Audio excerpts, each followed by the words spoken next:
As a shepherd, you must walk with your sheep a lot because they'll follow you and they begin to trust you.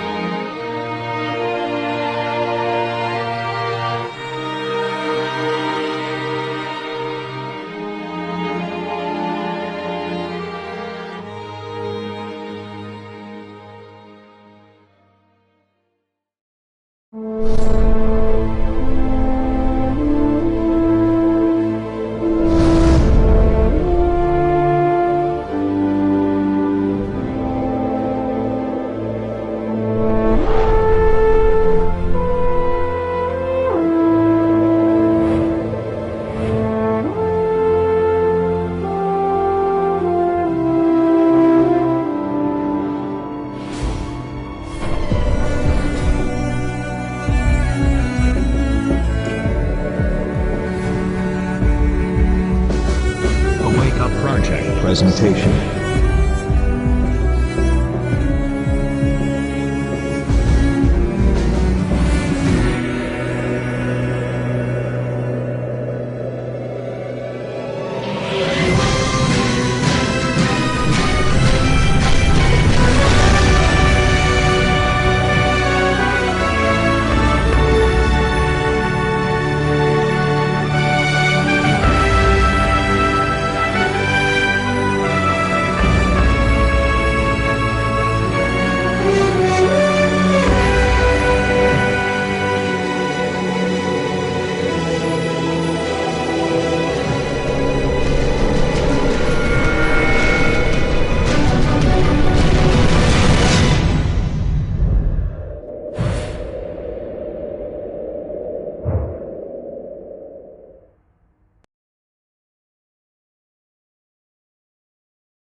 Okay, kids, here we are at the slavery exhibit. Now, as you can see, the slaves were kidnapped from their homes, chained together for weeks. They would cram them onto these ships in very appalling conditions. Thousands of women and children are being smuggled across the border. Sexual trafficking of children. As you can see right here, they were treated like animals.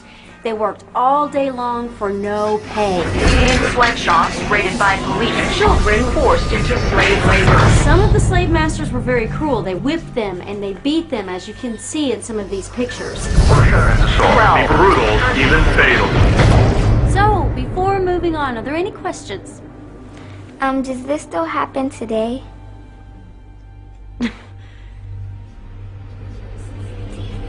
We return to this prophecy that at the end of history there will be slavery.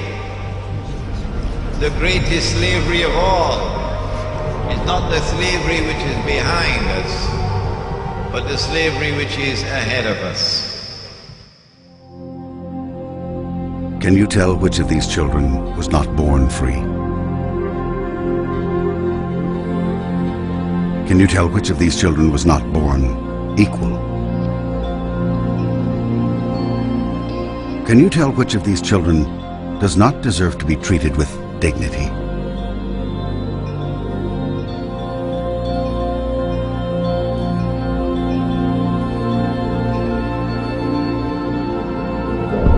We can't either.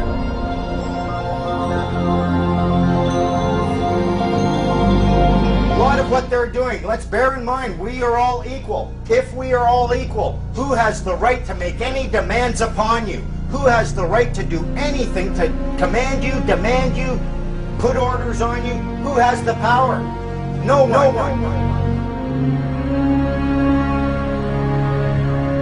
How are you going to get people to change? Small acts of defiance, he says. I'm like, what do you mean by that? Never make a scene, just left it.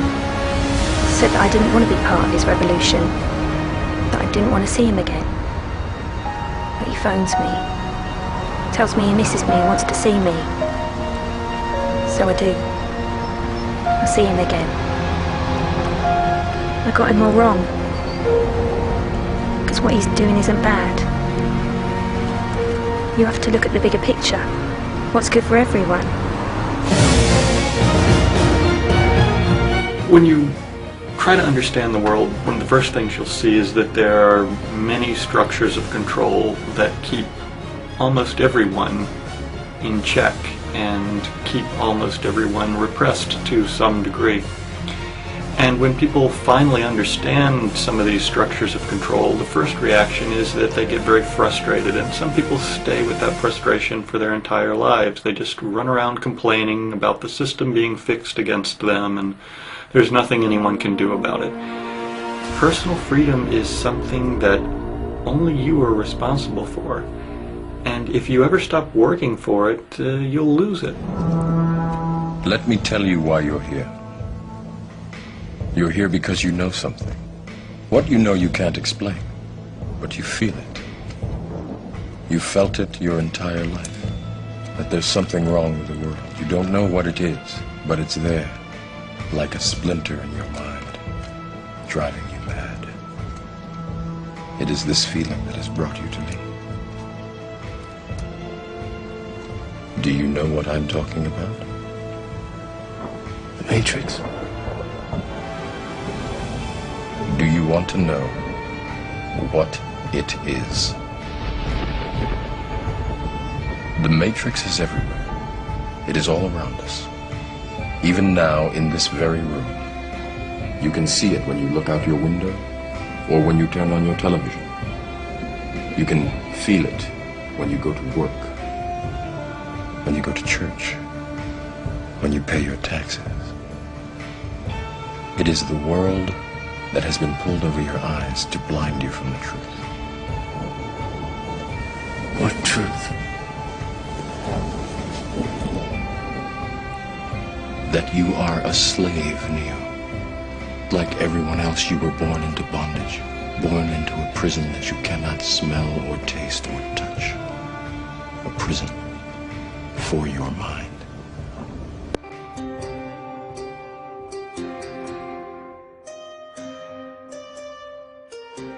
A common misconception among people is that any rule or regulation that governs them falls under one category: law.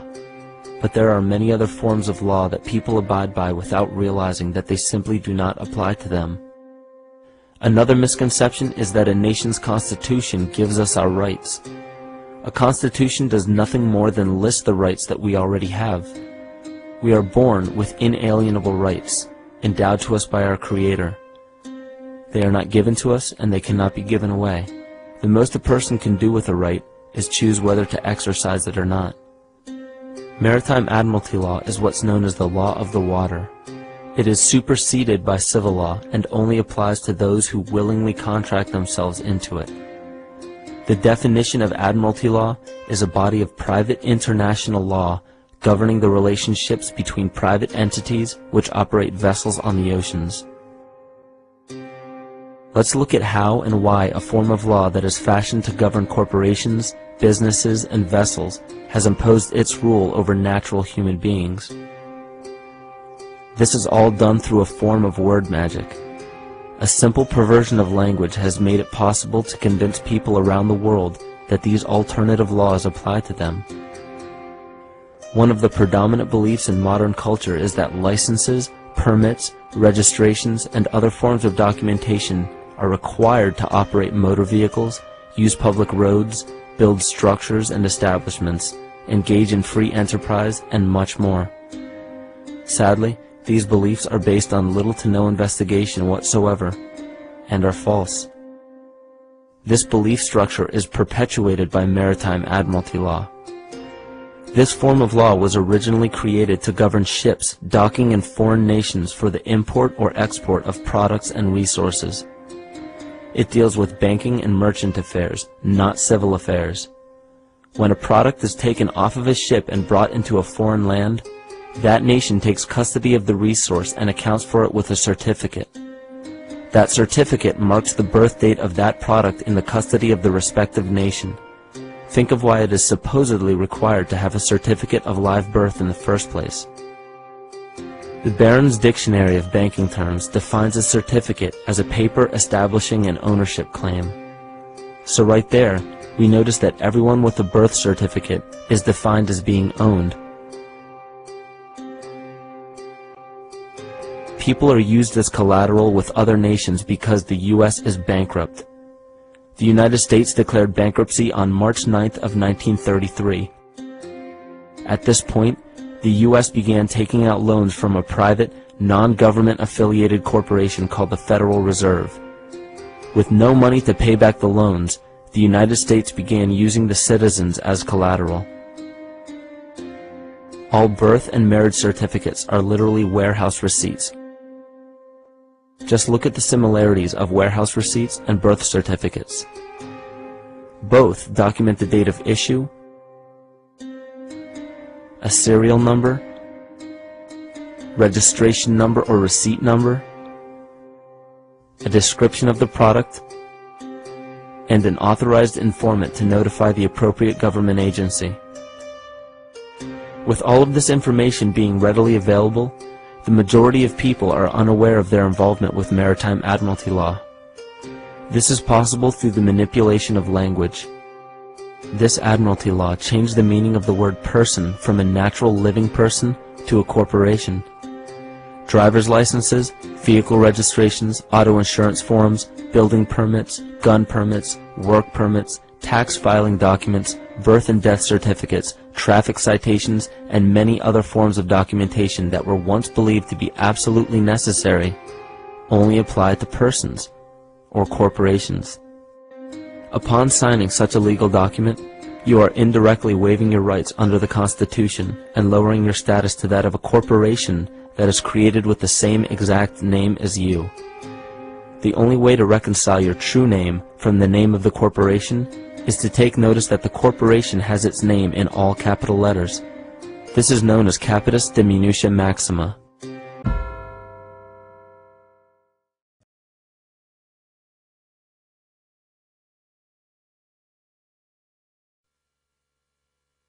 There are two kinds of law on the earth, as I've said. One is called civil law, which is the law of the land, and one is called maritime admiralty, which is called the law of water. Maritime admiralty is banking law, and the law on the maritime admiralty says that you, because you came out of your mother's water, are a maritime admiralty product. This is why the ship is sitting in its berth and it's tied to the dock, and the captain has to give a certificate of manifest to the port authorities, because money is changing hands. This is why when you were born, you have to have a birth certificate.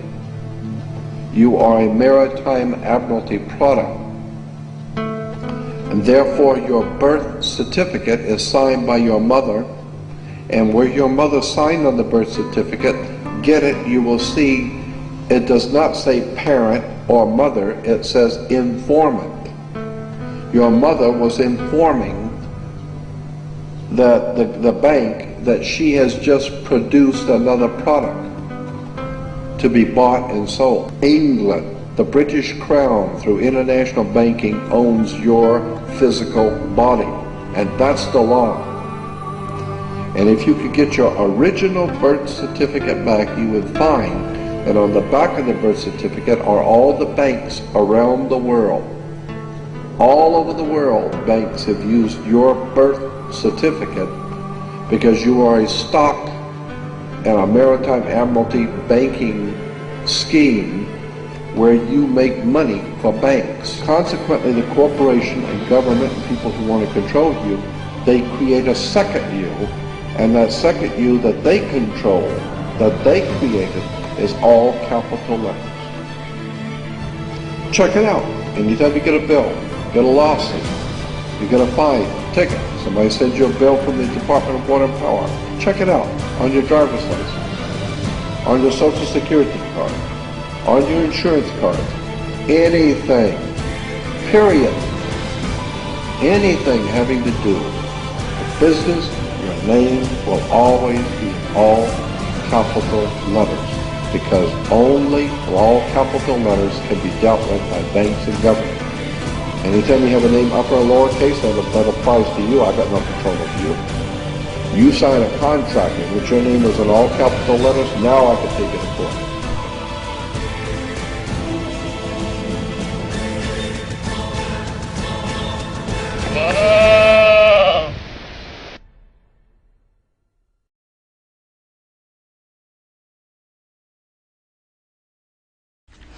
Who owns the rain? Turns out, not you.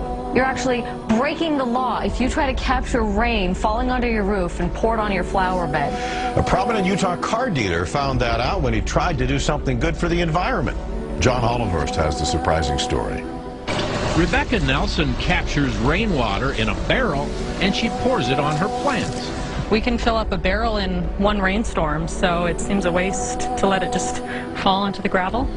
Car dealer Mark Miller wanted to do pretty much the same thing on a bigger scale. He collects rainwater on the roof of his new building, stores it in a cistern, and hopes to clean cars with it in a new water-efficient car wash. But without a valid water right, state officials say he can't legally divert rainwater. I was surprised. We thought it was our water. We all know that there's some crazy stuff happening out there, eh? I mean, we've got government agents coming up to us, telling us that we're all equal. They make demands upon us that we know we could never make upon them. Where's the equality? On the screen, there's a little baby. That's Elizabeth Annie Lane. She's a little baby, came into my life about 4.5 years ago. 2 days after the birth of Elizabeth, ministry workers came in, removed her. No investigation, no assessment. Claimed she only had one caregiver. We said, you're wrong. We're a family. We're going to meet you in court. They told us if we tried doing that, they'd see to it. She spent the first 5 years of her life going from foster home to foster home to foster home. Shut me up in court, cost me my baby. Folks, anyone who knows me, shutting me up even for a moment is a bit of a trick. They cost me my baby. I sat down with their Act Black's Law Dictionary on one side, Bouvier's on the other. I had an Old English dictionary.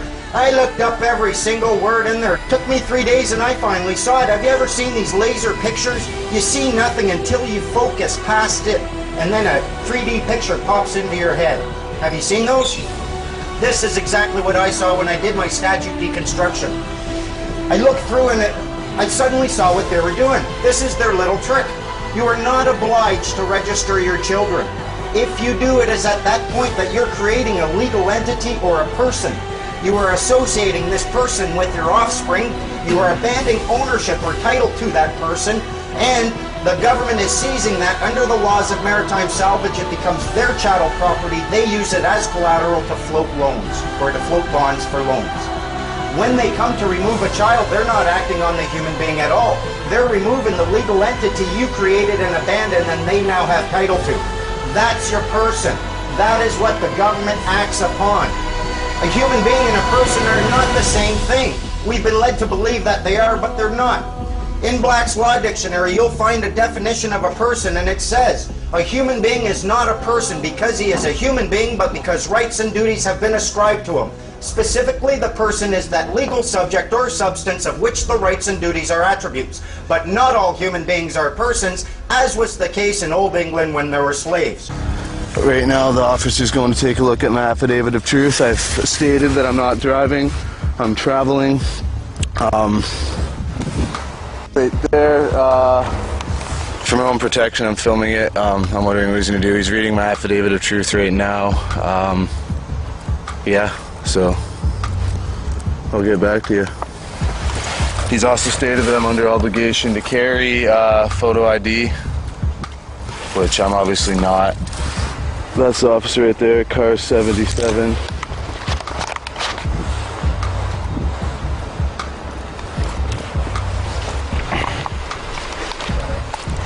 So hopefully, yeah.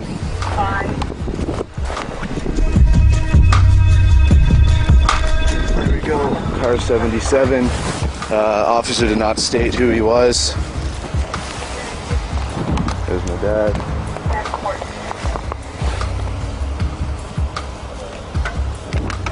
Can you hold that? I don't have gloves.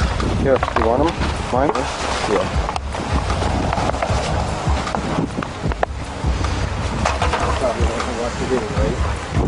Here's another police officer showing up. I've already informed the officers of my rights, this and that.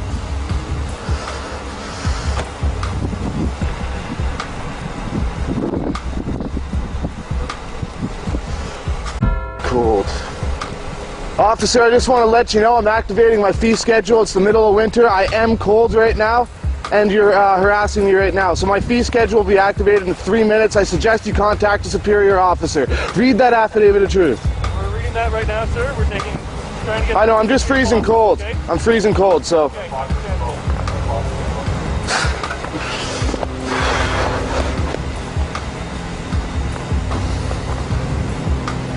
So, summed up, I've been pulled over for, I guess the cops saw me right there.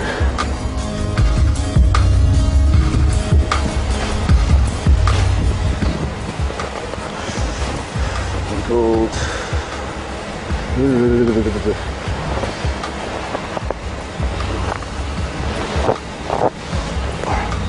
Here, hold that. And I'm not trying to be a dick, I'm trying to inform you. You're giving us a lot of stuff to review. I don't care enough to bill the guy. He has no idea what's going on. Well, look at that. Like the one, at least they didn't have him handcuffed you. I know. That one guy was using. For the record, I also informed the officer I was operating under protest and duress. Hey, all those documents come back.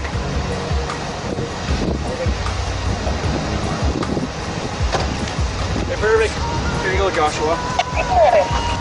So, you don't have a driver's license, correct? No. And no insurance, correct? Do you have insurance? No.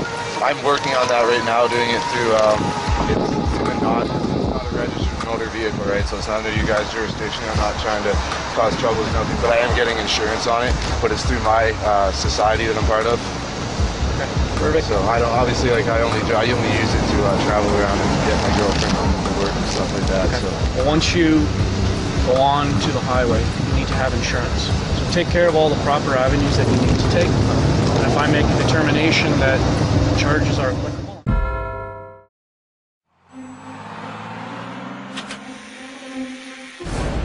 The state of the union is not good. Our trade deficit is too large. We must not go back to unwise spending.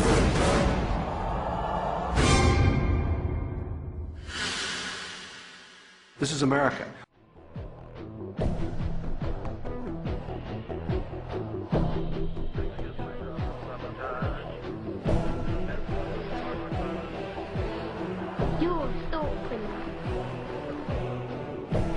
George Orwell once wrote that the great enemy of clear language is insincerity. When there is a gap between one's real and one's declared aims, one turns, as it were, instinctively to long words and exhausted idioms, like a cuttlefish spurting out ink. You've probably heard confusing phrases like the trade deficit, the falling dollar, the national debt, unfunded liabilities, and so on, which all sound vague and actuarial and vaguely, well, not me. The reality behind these accounting phrases is perfectly monstrous. When someone, a foreigner say, loans money to the American government, what are they getting in return? Well, they are getting promises of interest payments and eventual repayment of the principal. Where does your government get this money? The government is not a business. It does not generate profits in the free market.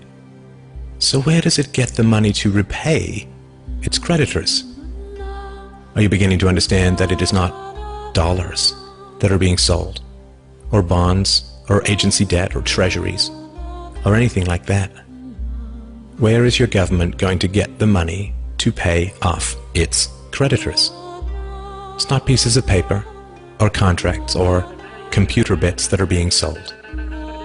There is only one thing that the government has to sell. Governments have only one asset that they can use as collateral. Your leaders are selling you.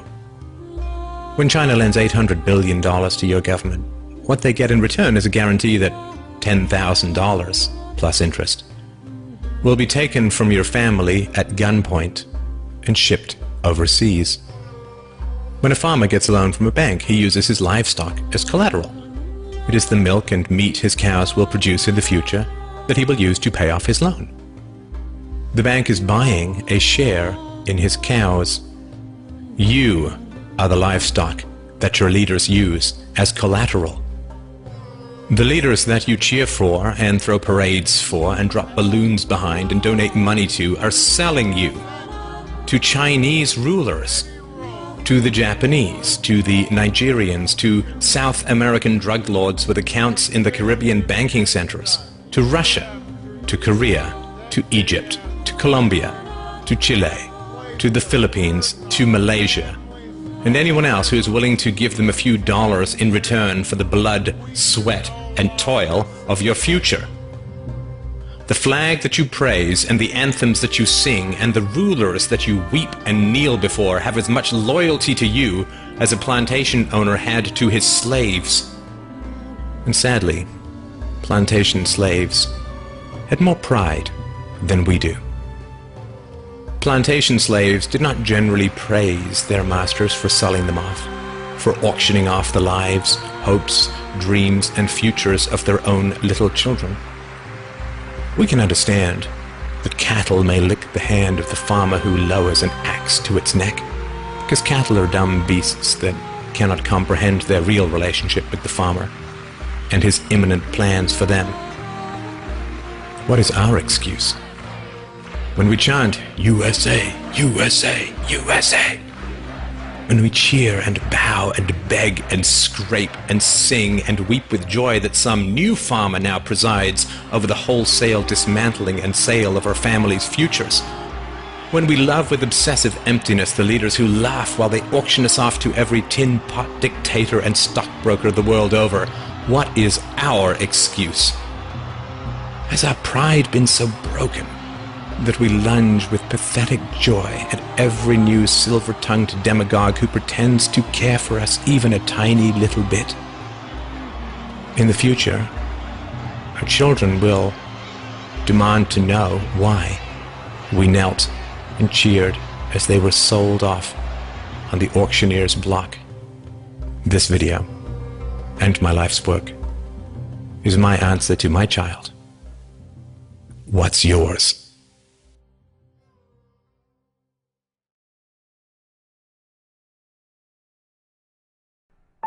Well, there was a bankruptcy in 1933, which was the real reason why they created the Great Depression of 29. To get people to beg for social insurance. Now, here in Canada, we call it social insurance. In the United States, they fought revolutionary wars and they fought civil wars. And they understood that security was a better word. It sounded better to the Americans. And so to sell it to the Americans, they called it social security. But they themselves call it social insurance, and that's what it is.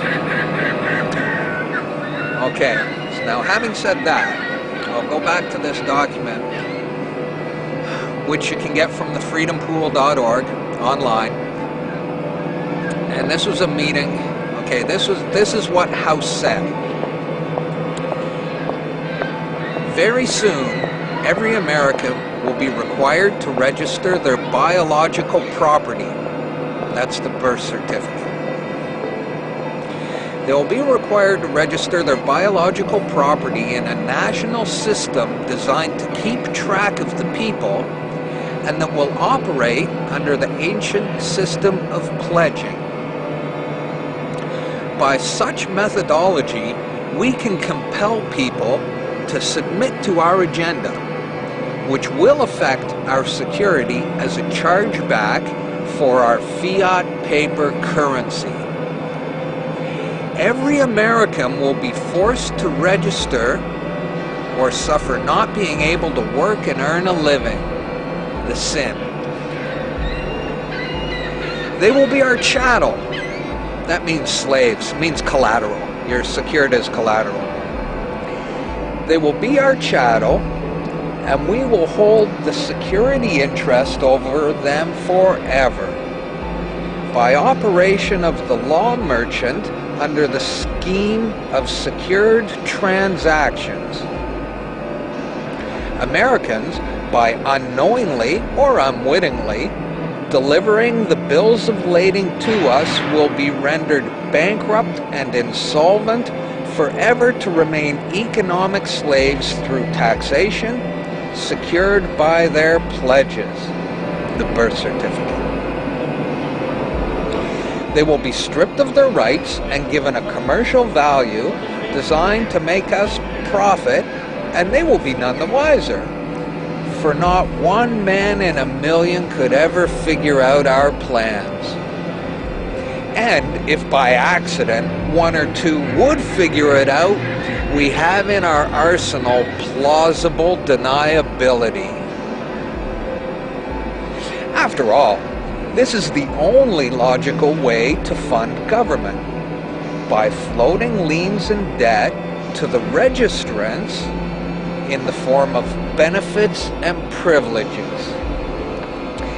This will inevitably reap us huge profits beyond our wildest expectations and leave every American a contributor to this fraud, which we will call social insurance.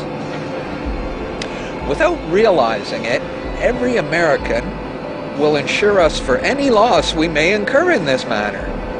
Every American will unknowingly be our servant, however begrudgingly. The people will become helpless, and without any hope for their redemption, we will employ the high office of the president of our dummy corporation to foment this plot against America.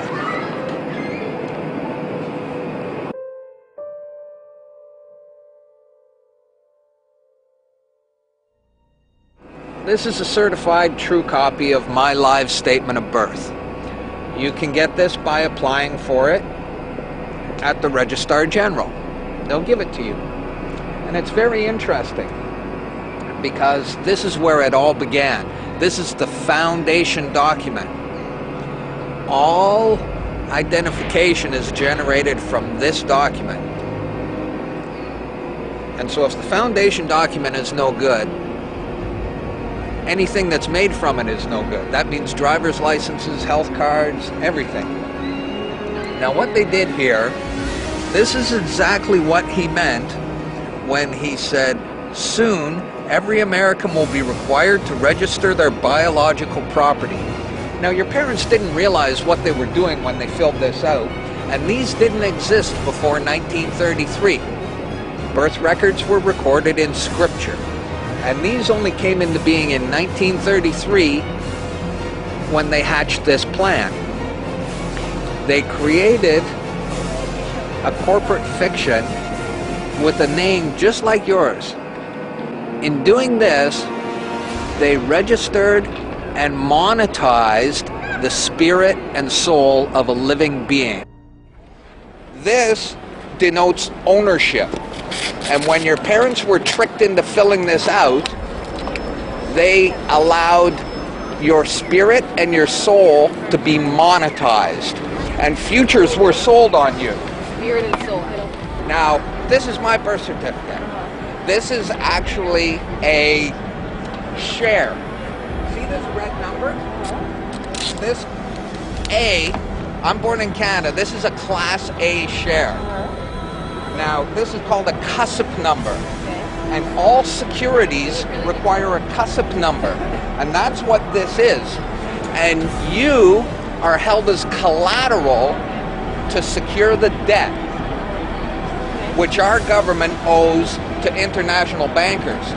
So you and me and all these people here are actually collateral, and we don't even own our lives. We are chattel, and we believe we're free. I made an application to the Registrar General, and I got my original social insurance application. Now, before they sent it to me, they put a little piece of paper over this before they photocopied it, because my friend has his, and they didn't block this out, and when you hold it up, you see Bank of Canada. It is said that the best slaves are the ones who don't know that they're enslaved. And we all have invisible chains on us, and we don't know it. What truth?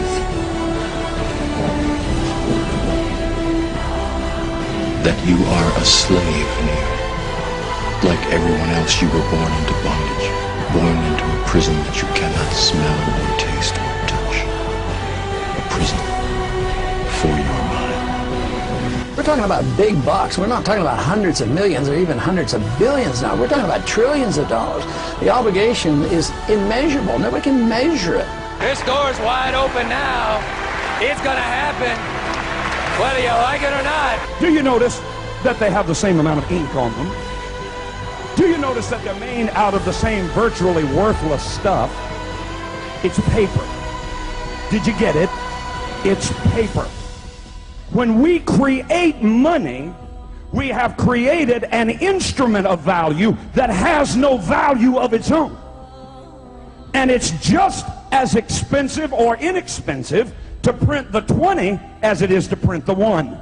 In January of 1913, in December of 1913, he signed the Federal Reserve Act, bringing the Federal Reserve System into place in America, and did what Thomas Jefferson said must never happen. He took the control of the money away from the people by taking it away from the Congress and gave it to a group of private individuals who have to pay taxes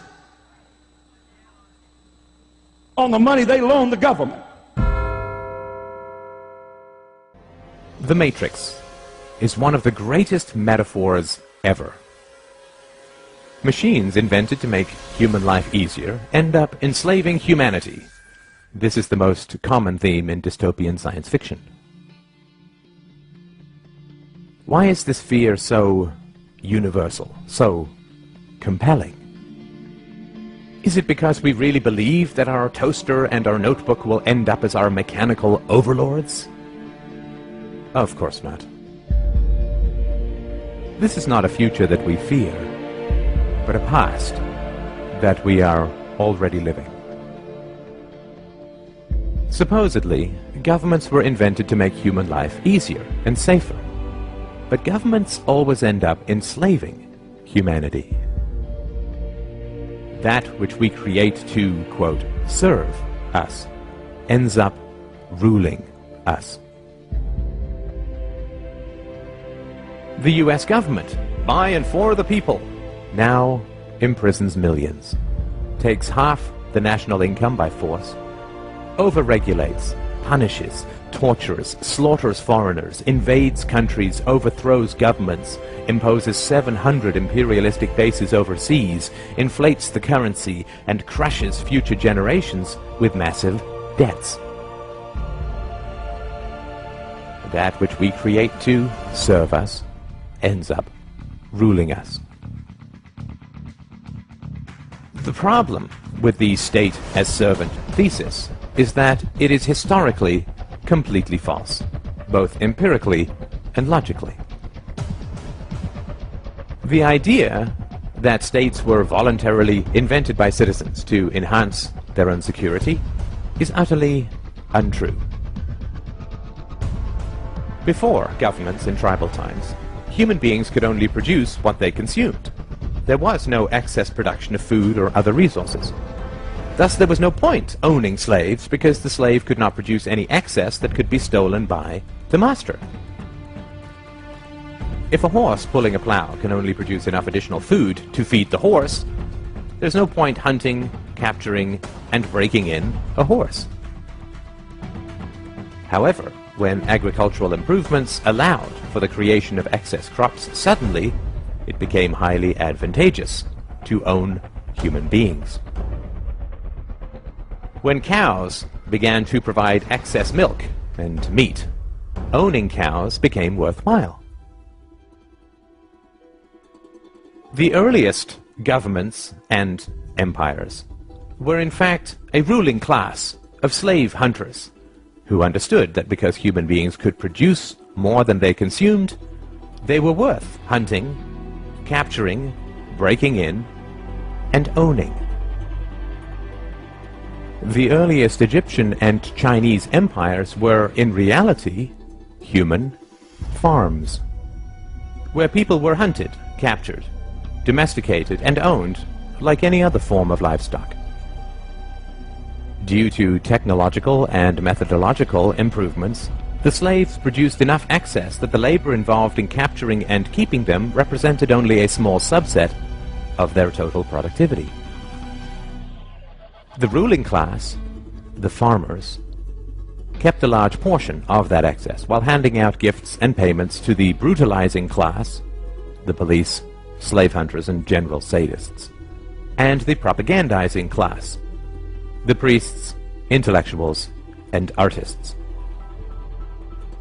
This situation continued for thousands of years, until the 16th to 17th centuries, when again, massive improvements in agricultural organization and technology created the second wave of excess productivity.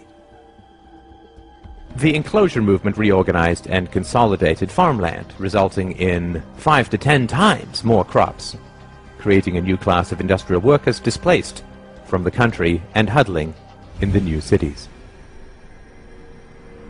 This enormous agricultural excess was the basis of the capital that drove the Industrial Revolution.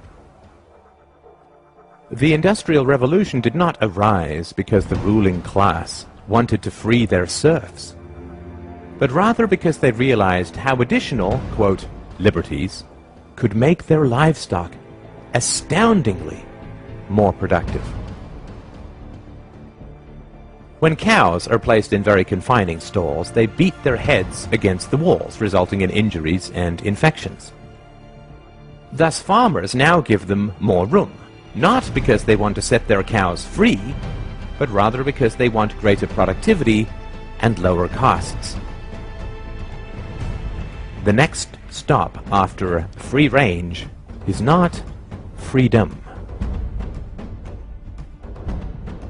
The rise of state capitalism in the 19th century was actually the rise of free-range serfdom. Additional liberties were granted to the human livestock not with the goal of setting them free, but rather with the goal of increasing their productivity.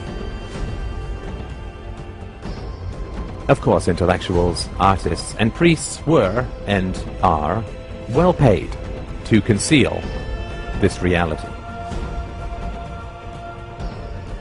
The great problem of modern human livestock ownership is the challenge of enthusiasm.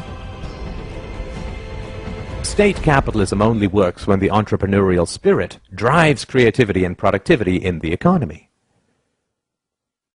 However, excess productivity always creates a larger state and swells the ruling classes and their dependents, which eats into the motivation for additional productivity. Taxes and regulations rise, state debt, future farming, increases, and living standards slow and decay. Depression and despair begin to spread as the reality of being owned sets in for the general population. The solution to this is additional propaganda, antidepressant medications, superstition, wars, moral campaigns of every kind, the creation of, quote, enemies, the inculcation of patriotism, collective fears, paranoia about outsiders and immigrants, and so on. It is essential to understand the reality of the world. When you look at a map of the world, you are not looking at countries, but farms. You are allowed certain liberties: limited property ownership, movement rights, freedom of association and occupation, not because your government approves of these rights in principle, since it constantly violates them, but rather because free-range livestock is so much cheaper to own and so much more productive. It is important to understand the reality of ideologies. State capitalism, socialism, communism, fascism, democracy. These are all livestock management approaches. Some work well for long periods, state capitalism, and some work very badly, communism. They all fail eventually because it is immoral and irrational to treat human beings as livestock. The recent growth of freedom in China, India, and Asia is occurring because the local state farmers have upgraded their livestock management practices. They have recognized that putting the cows in a larger stall provides the rulers more milk and meat. Rulers have also recognized that if they prevent you from fleeing the farm, you will become depressed, inert, and unproductive. A serf is the most productive when he imagines he is free. Thus, your rulers must provide you the illusion of freedom in order to harvest you most effectively. Thus, you are allowed to leave, but never to real freedom, only to another farm, because the whole world is a farm. They will prevent you from taking a lot of money. They will bury you in endless paperwork. They will restrict your right to work, but you are, quote, free to leave.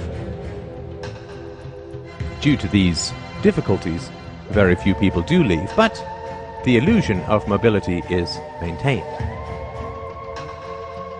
If only 1 out of 1,000 cows escapes, but the illusion of escaping significantly raises the productivity of the remaining 999, it remains a net gain for the farmer.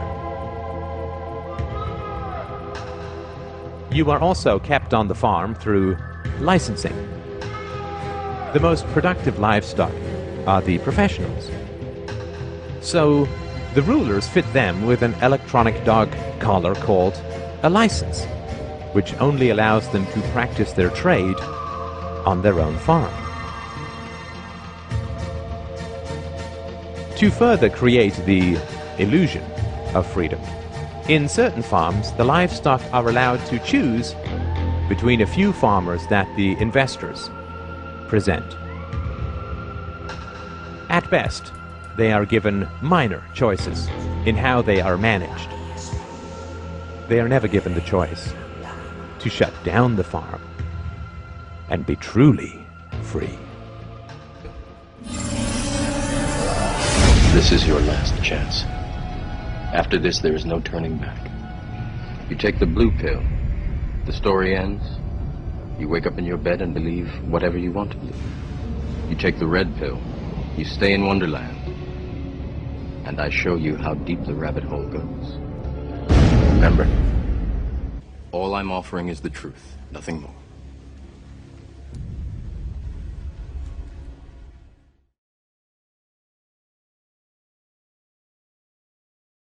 The thinkers, the artists, the scientists, the inventors stood alone against the men of their time. Every new thought was opposed, every new invention was denounced. But the men of unborrowed vision went ahead. They fought, they suffered, and they paid, but they won. No creator was prompted by a desire to please his brothers. His brothers hated the gift he offered. His truth was his only motive. His work was his only goal. The creation which gave form to his truth. He held his truth above all things and against all men. He went ahead, whether others agreed with him or not. with his integrity as his only banner. When Allah spoke of riba in the Quran, He was speaking about lending money on interest. And we have explained why He has prohibited it. If you allow money to be lent on interest, then the rich will remain permanently rich and keep on growing richer. And the poor will be imprisoned in permanent poverty and grow constantly poorer. And if the one who wants to rule the world can get the rich on his side, then he will use the rich to control the poor, to control the world.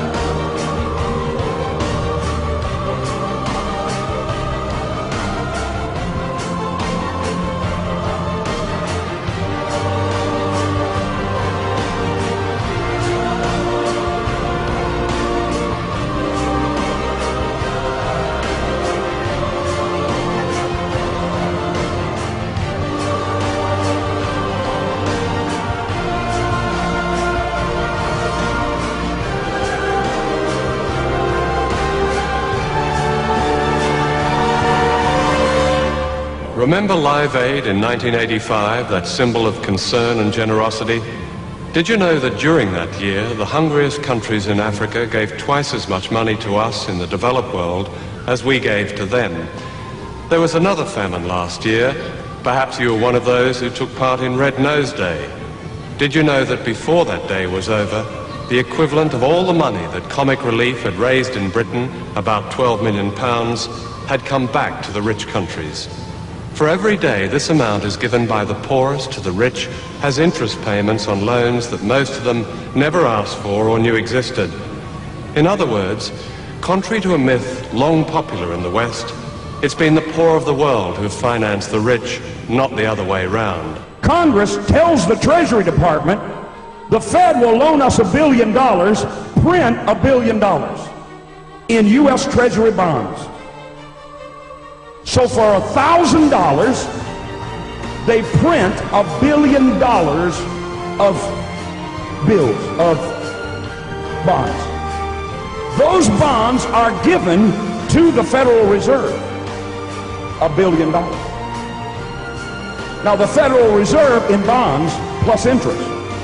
The Federal Reserve then gives the bonds to the government to pay its bills. But watch me, because you're not thinking. The government needed $1 billion. They borrowed $1 billion. But the Federal Reserve said, we'll loan you the $1 billion plus interest. But it only prints the $1 billion.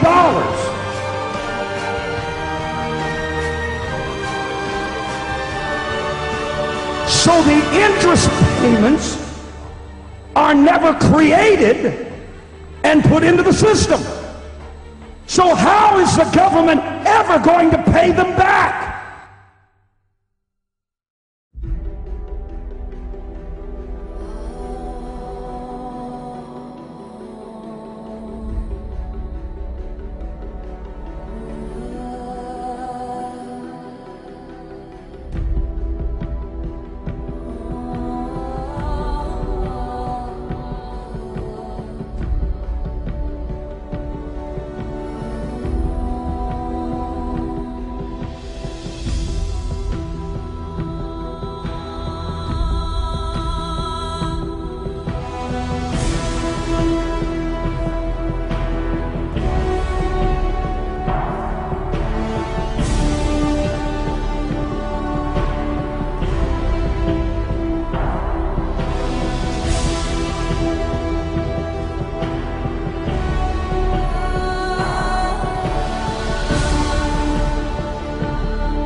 You don't think that it's, what the national debt is The important? national debt measures the wealth. The national debt, don't we have to... The wealthier we are.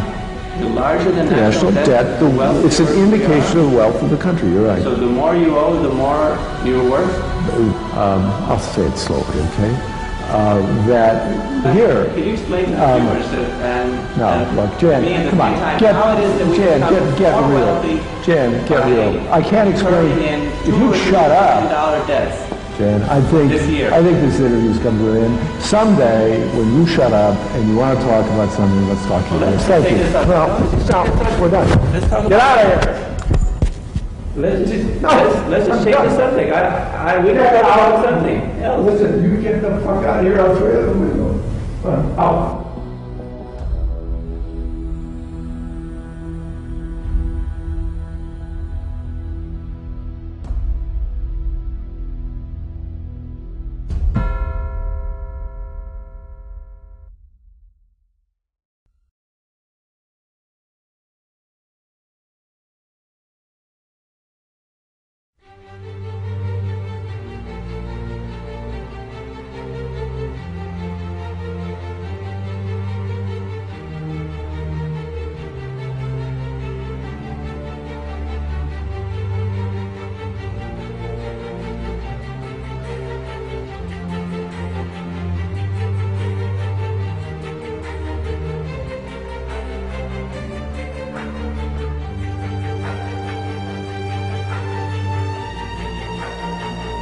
So if they had telephones then, the phone would ring from Abraham Lincoln to Jefferson Davis in the South and say, President Davis, this is President Lincoln, and we need what you have. And President Davis says, ain't our problem, it's your problem. Well, it's your problem now because we're going to come and get you. And we're going to take everything you have, and we're going to call it the Civil War and say it's over slavery. Well, it's a well-known fact the governor of Maine had 65 slaves. So it wasn't over slavery. It wasn't slavery. I mean, that's a nice history thing, but that's just another rewrite of history. But it was a commerce history. It was commerce. It's always about money. In that context, Lincoln then suspended the Constitution of the United States in 1861, and the Civil War was declared. Now, with that suspension comes in what we now know as executive orders. If you trace back executive orders, the first one was written in 1861. The only way they can write an executive order then and now is if the Constitution of the United States is suspended. So, therefore, we come back modern day. If you mention your constitutional rights one more time in my courtroom, I'm going to put you in jail for contempt, because there is no such thing. Okay?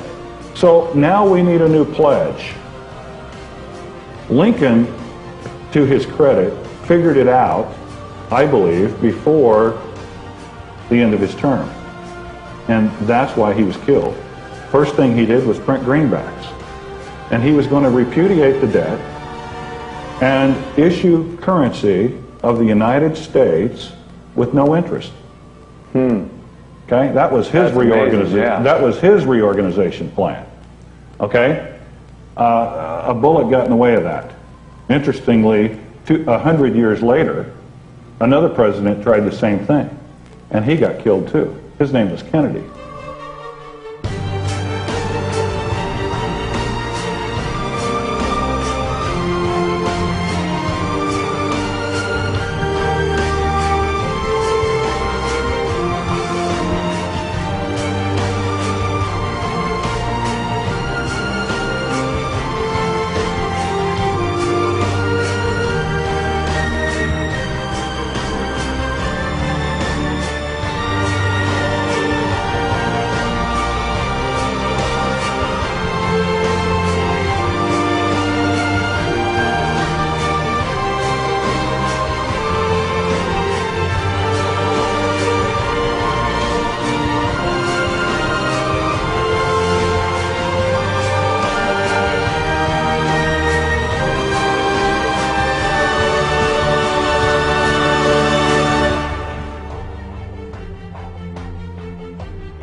That's how all that ties together.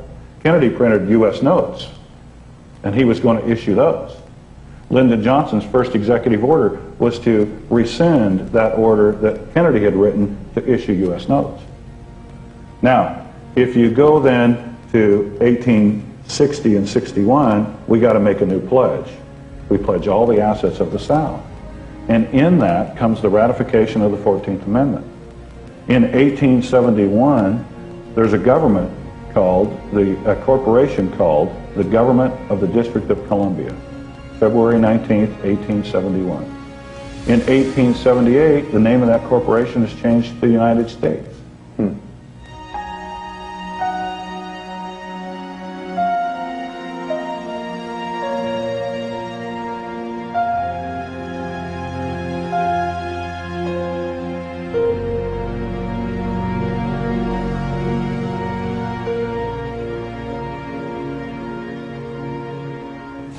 Now the 14th Amendment is here. The government of the United States, a corporation is in place, and all the districts. You all live in the District of Washington, Western Division. Did you know that? Yeah, it's amazing. I did know that, but that kind of terminology is totally foreign to us.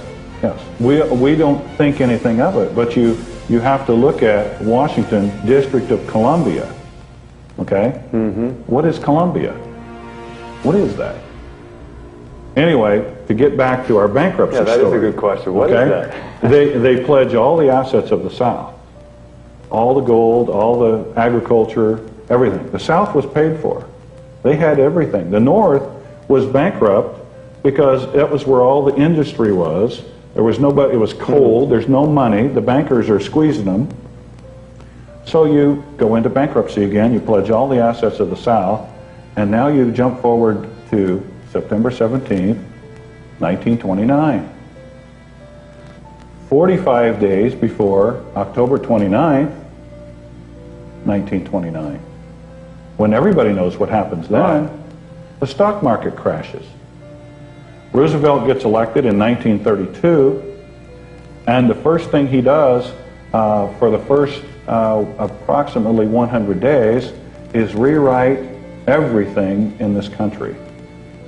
He stacks the Supreme Court to back every decision he makes as constitutional, but there's a problem. There's got to be another pledge made because we're still in reorganization. Now, if they've pledged the South, and in 1929 they recaptured all the land because all the farmers went bankrupt, and the banks held all the paper, what is there left to pledge? The only thing left is the people, is the people, is the people, is the people, is the people, is the people. Why do they hate us? They hate what they see right here in this chamber. A democratically elected government. Their leaders are self-appointed. They hate our freedoms. Why the international terrorist movement hates us so much. Many argue that they hate us for our policies. It is my judgment that they don't hate us for what we do, but they hate us for what we are. We are open, tolerant, accepting of others, and this is diametrically opposed to what the fanatic terrorists believe in. They reject our respect for life, for individual rights. They reject our conception of personal choice in the way we dress and the way we educate our children, in our choice of music and art, choices I should say. It's a completely different world outlook. And therefore you're absolutely right when they say that they hate the West, not for what it does, but for what it is. It is. We are a target because of who we are and how we live, our society, our diversity, and our values. Values such as freedom, democracy, and the rule of law.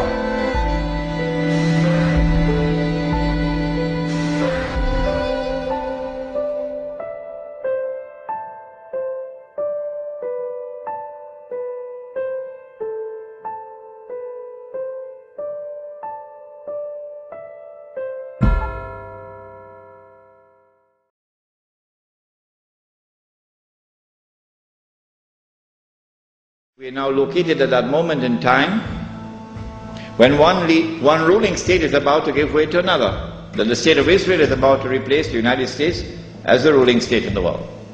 When Israel takes over from the United States with that big war which is about to take place, and the American economy collapses and the US dollar collapses and all the paper money in the world collapses, and this is going to be my lecture next Wednesday, inshallah, on Islam and the international monetary system, please come to it. Then we see that transfer of power. Israel takes control of the oil, for example, of the Middle East.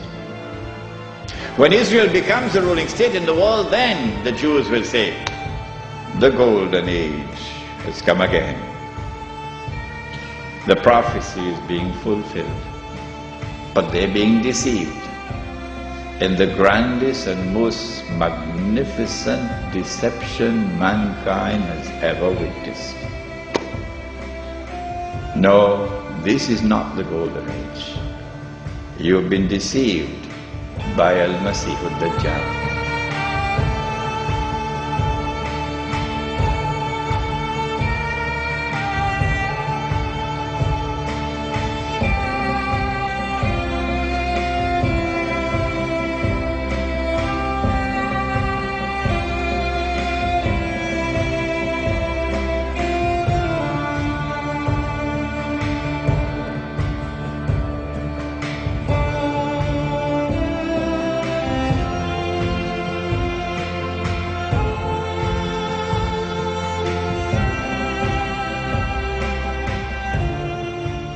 Any of us who studied any history at all knows that's exactly how World War I took place. Then World War II was fomented between the Zionists, between the German nationalists again, and the Brits to bring us in. And in World War II, Israel was to be born. And the Zionists were given power. So since the first two wars came off just exactly as that letter said, and that letter used to hang right in the British Museum Library until 1977 when Baron Rothschild became a director. And as soon as he was on the board of directors, that letter disappeared from the library. Immediately.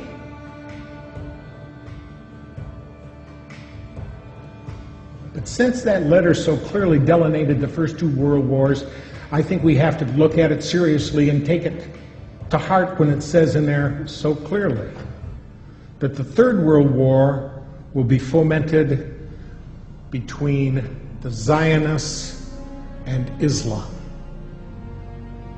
Does anybody see that materializing today? Every place we look, we can see it happening. And we can see the power they have here in this country to run things and to pull the nastiest little scams, and America believes it. Because they don't realize who it is that owns the newspapers. They don't realize who it is that owns the television. And sometimes they don't care. As long as there's going to be football on the Monday night and I got beer at hand, that's all that counts. So there. We have figured it out. Go back to bed, America. Your government has figured out how it all transpired. Go back to bed, America. Your government is in control again. Here's American gladiators. Watch this. Shut up. Go back to bed, America. Here is American gladiators. Here is 56 channels of it. Watch these pituitary retards bang their fucking skulls together and congratulate you on living in the land of freedom. Here you go, America. You are free to do as we tell you. You are free to do as we tell you. Okay, we say we've got freedom of press in this country, and some folks have said that you've got freedom of press as long as you own it. Well, who owns the media? And when I say that, I mean it not literally, but as far as who controls the information that goes out in the media. An example, NBC is owned by General Electric, and General Electric is one of the top 10, if not top 5 defense contractors. Is NBC going to expose a news story that might in some way impede a contract negotiation, which can mean a lot of money for General Electric? I don't think so. So the point here is that we have elected officials, both Republicrats and Demopublicans, that cater to who? Certainly not the common people. We don't have the huge amounts of money to contribute to their election campaigns. The people that contribute the most amount of money are the corporations. And so that representative or senator is going to do what is going to be in the best interest of those corporations. So if the corporations are controlling and influencing our elected officials, we must also take a look at the mainstream media. Who pays the bulk of the advertising dollars that keep the mainstream network news going? Is the major corporations. So what we have now is we have corporate control of elected officials, corporate control of the media, and this is why some people are now calling it the corporate Borg, because they have assimilated several different areas of our entire society. The corporations control agriculture, technology, manufacturing, industry, education, communication. They control our elected officials. This is not a government of, by, and for the people. It is a government of, by, and for the corporation. And by definition, when business controls government, that is inescapably fascism.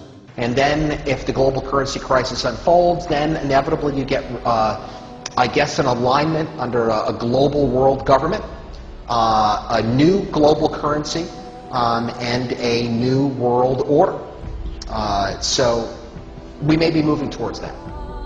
It's impossible to predict the time when confidence will be lost, but it can come quickly. Resorting to buying other paper currencies will not be of much help.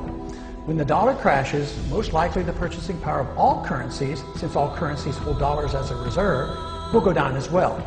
This means that dollars and other currencies will go into buying consumer items, precious metals, and other physical properties. Consumer prices will soar, as well as interest rates. The central bank will lose control, and the more they inflate, the worse the confidence becomes. The interest rates will respond to these efforts by rising sharply. If the Fed tries to reverse the run on the dollar, interest rates will also soar, and the pain on American citizens will be of such proportion that political chaos will result. Either scenario leads to political and social chaos, the third event, and the most dangerous. With no ability of the federal government to fund its commitments, international or domestic, major changes will occur in our system. The social unrest will elicit cries for government to exert unusual force to head off a complete breakdown of law and order. The ultimate trap will be set for a system of government claiming to protect a free society. If more power and police authority are not given to the federal government, it will be argued that only anarchy will result. If more government policing power is given, it will mean a lethal threat to civil liberties. Already, we have permitted the notion that a single person, the Attorney General or the President, can decide who is an enemy combatant, thus denying that individual the right of habeas corpus, permitting indefinite detentions without charges made. This attitude towards civil liberties has changed significantly since the fear built around 9/11. Yes, I know, declaring one an enemy combatant is reserved only for the radical Muslims engaged in terrorism against the United States. To be reassured by this reasoning is quite dangerous and naive. Logic should not lead us to equate suspects with terrorists and include American citizens, and yet this has already been set by precedent. Under difficult circumstances, our political leaders will not be hesitant to use these powers to maintain order. Tragically, the people may even demand it.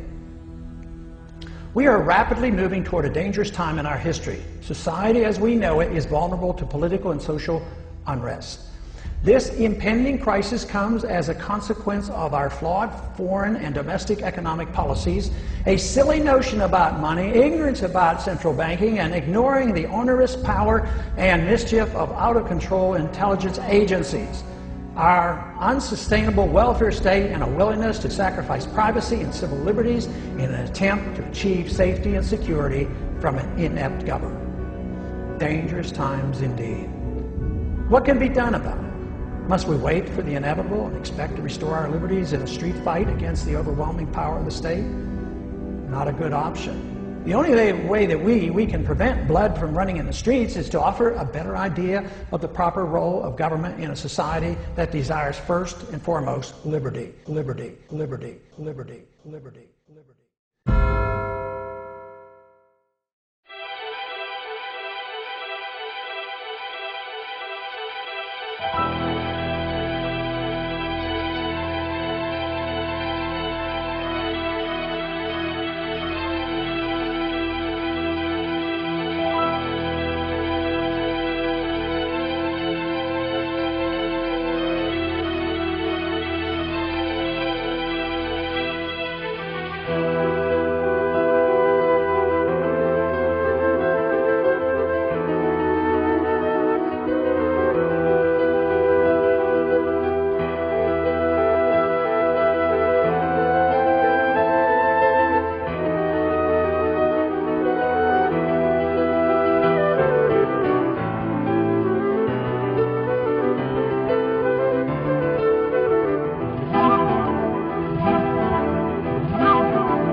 This is the story of your enslavement, how it came to be, and how you can finally be free. Like all animals, human beings want to dominate and exploit the resources around them. At first we mostly hunted and fished and ate off the land, but then something magical and terrible happened to our minds.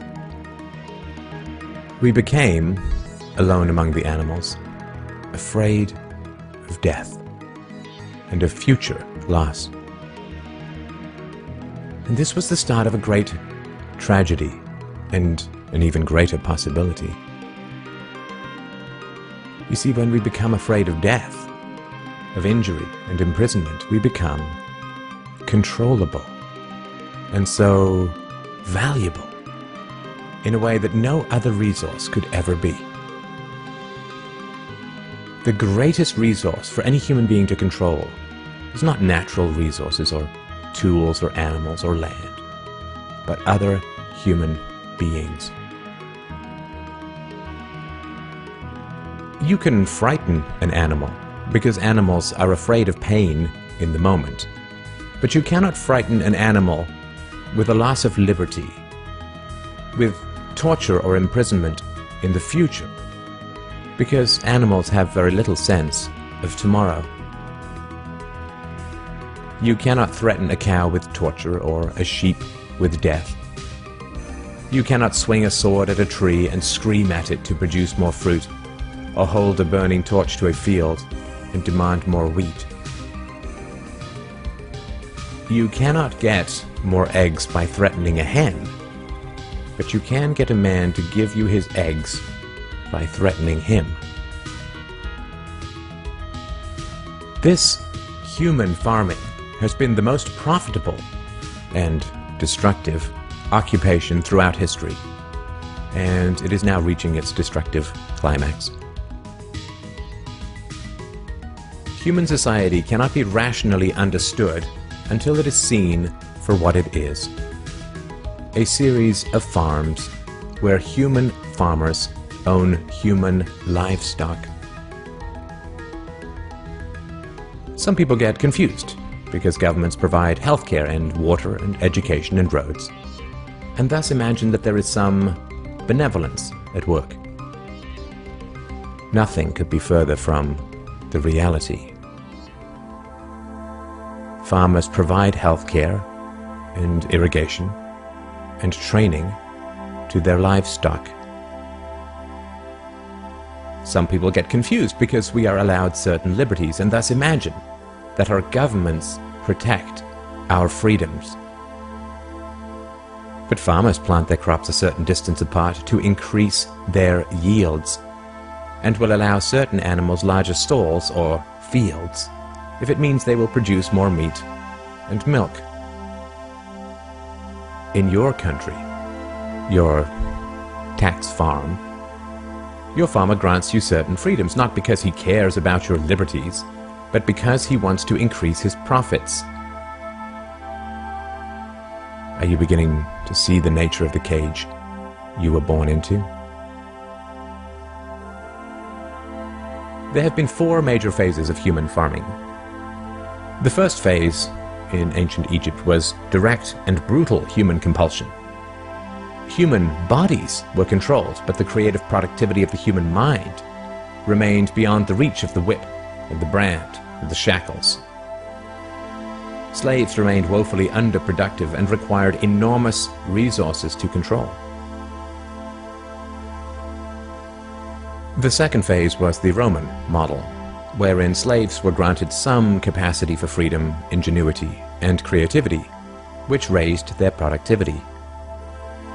This increased the wealth of Rome, and thus the tax income of the Roman government, and with this additional wealth Rome became an empire, destroying the economic freedoms that fed its power, and collapsed. I'm sure that this does not seem entirely unfamiliar. After the collapse of Rome, the feudal model introduced the concept of livestock ownership and taxation.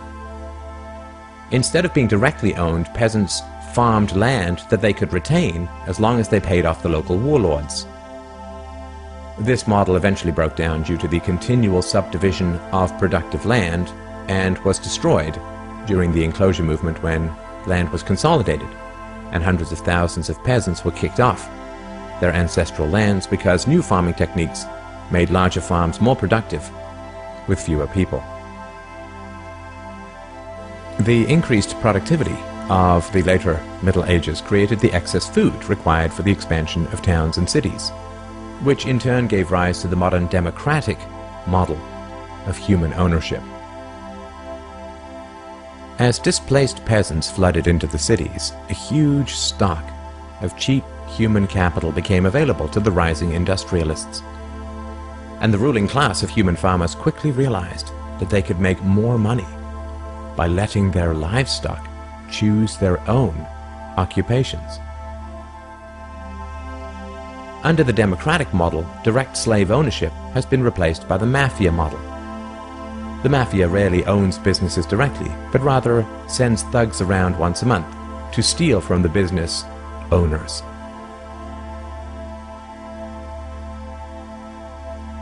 You are now allowed to choose your own occupation, which raises your productivity, and thus the taxes you can pay to your masters. Value this time in your life, kids, because this is the time in your life when you still have your choices. And it goes by so fast. When you're a teenager, you think you can do anything, and you do. Your 20s are a blur. 30s, you raise your family, you make a little money, and you think to yourself, what happened to my 20s? 40s, you grow a little pot belly, you grow another chin. The music starts to get too loud. One of your old girlfriends from high school becomes a grandmother. 50s, you have a minor surgery. You'll call it a procedure, but it's a surgery. 60s, you'll have a major surgery. The music is still loud, but it doesn't matter because you can't hear it anyway. 70s, you and the wife retire to Fort Lauderdale. Start eating dinner at 2 o'clock in the afternoon. You have lunch around 10, breakfast the night before. Spend most of your time wandering around malls looking for the ultimate soft yogurt and muttering, how come the kids don't call? How come the kids don't call? The 80s, you'll have a major stroke. You end up battling with some Jamaican nurse who your wife can't stand, but who you call mama. Any questions? Your few freedoms are preserved because they are profitable to your owners. The great challenge of the democratic model is that increases in wealth and freedom threaten the farmers. The ruling classes initially profit from a relatively free market in capital and labor, but as their livestock become more used to their freedoms and to growing wealth, they begin to question why they need rulers at all. Ah well, nobody ever said that human farming was easy. Keeping the taxed livestock securely in the compounds of the ruling classes is a three-phase process. The first is to indoctrinate the young through government, quote, education. As the wealth of democratic countries grew, government schools were universally inflicted in order to control the thoughts and souls of the livestock. The second phase is to turn citizens against each other through the creation of dependent livestock. It is very difficult to rule human beings directly through force, and where it can be achieved, it remains cripplingly underproductive, as can be seen in North Korea.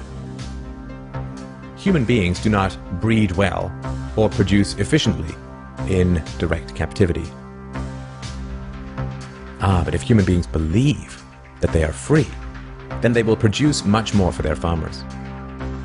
The best way to maintain this illusion of freedom is to put some of the livestock on the payroll of the farmer. Those cows that become dependent on the existing hierarchy will then attack any other cows who point out the violence, hypocrisy, and immorality of human ownership. Officers positioned Grant face first on the floor with one officer near his head, a second near his back, and a third officer standing nearby. There appeared to be a brief struggle. Then, a 2-year veteran BART officer stands, draws his weapon, and fires.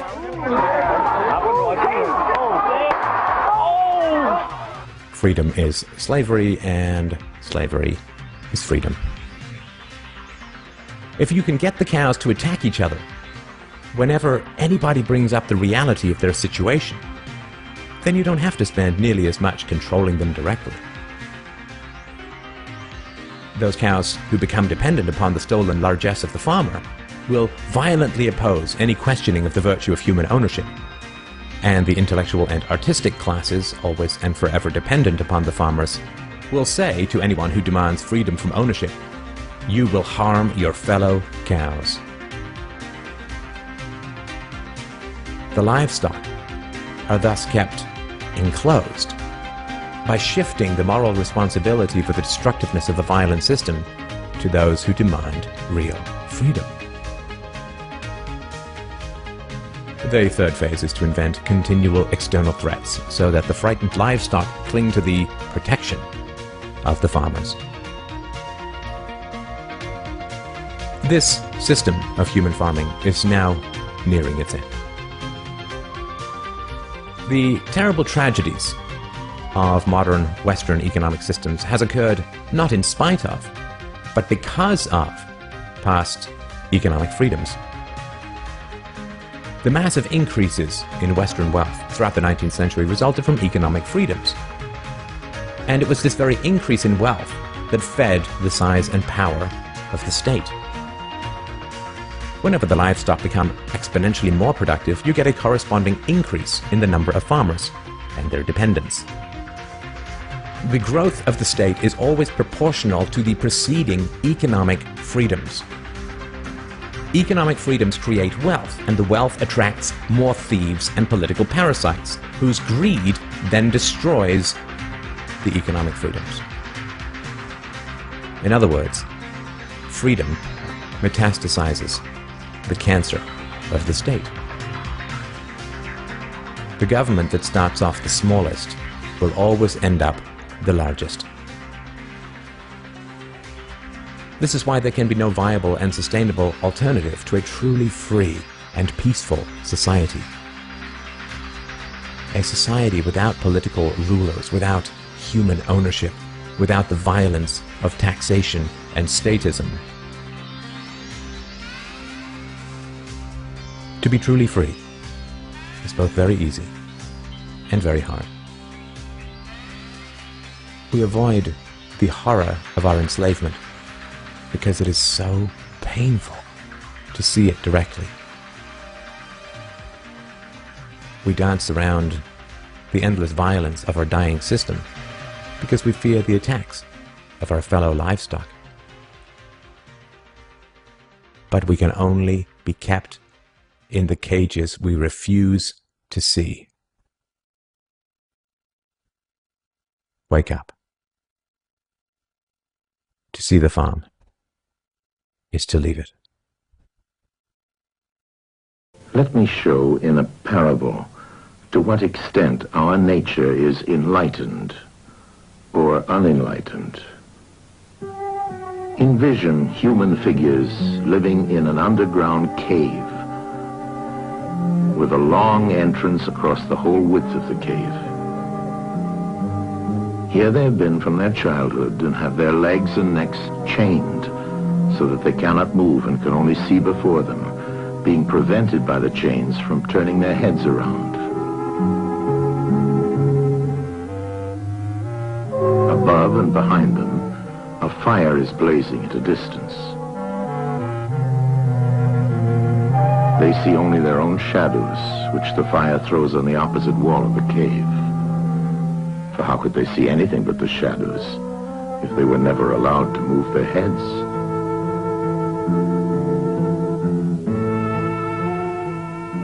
Between the fire and the prisoners, there is a raised way and a low wall built along the way like the screen which puppet players have in front of them, over which they show the puppets. Do you see men passing along the wall, carrying all sorts of articles which they hold projected above the wall?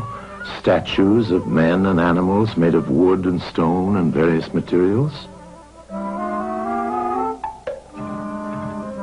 Of the objects which are being carried in like manner, they would only see the shadows. And if they were able to converse with one another, would they not suppose that they were naming what was actually before them?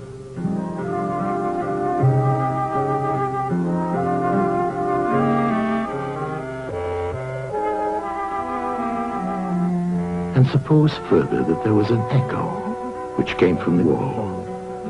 Would they not be sure to think when one of the passers-by spoke that the voice came from the passing shadows? To them, the truth would be literally nothing but the shadows of the images. And now look again and see what will naturally follow if one of the prisoners is released. At first, when he is liberated and compelled suddenly to stand up and turn his head round and look towards the light, all this would hurt him, and he would be much too dazzled to see distinctly those things whose shadows he had seen before. And then conceive someone saying to him that what he saw before was an illusion. But that now, when he's approaching nearer to reality and his eyes turn toward more real existence, he has a clearer vision. What will be his reply? And you may further imagine that his instructor is pointing to the objects as they pass and requiring him to name them. Will he not be perplexed? Will he not think that the shadows which he formerly saw are truer than the objects which are now shown to him? And suppose once more that he is reluctantly dragged up a steep and rugged ascent and held fast until he is forced into the presence of the sun himself. When he approaches the light, his eyes will be dazzled, and he will not be able to see anything at all of what are now called realities. He will require to grow accustomed to the sight of the upper world.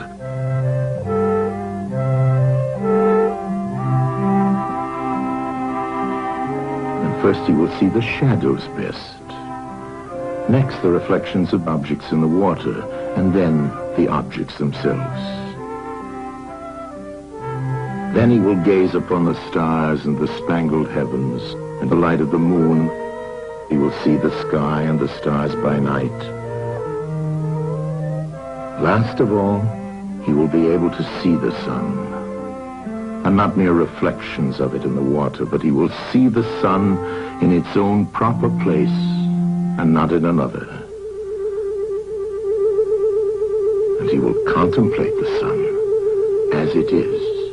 Will he not then proceed to argue that it is the sun who gives the season and the years, and is the guardian of all that is in the visible world, and in a certain way the cause of all things which his fellows have been accustomed to behold? Clearly he would first see the sun, and then reason about it. And when he remembered his old habitation and what was the wisdom of the cave and his fellow prisoners, do you not suppose that he would bless himself for the change and pity them?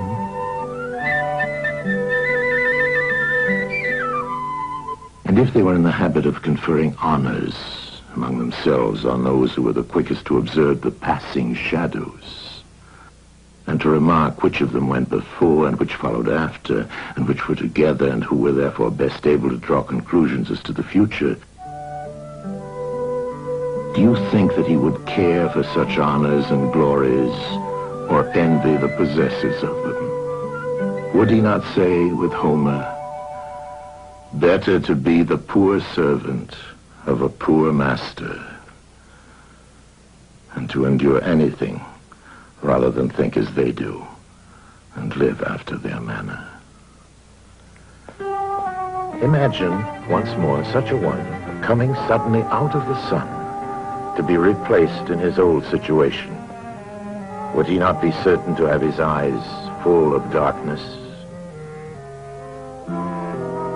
And if there were a contest of measuring the shadows, and he had to compete with the prisoners who had never moved out of the den, while his sight was still weak, and before his eyes had become steady, wouldn't they all laugh at him and say he had spoiled his eyesight by going up there, and that it was better not to even think of ascending?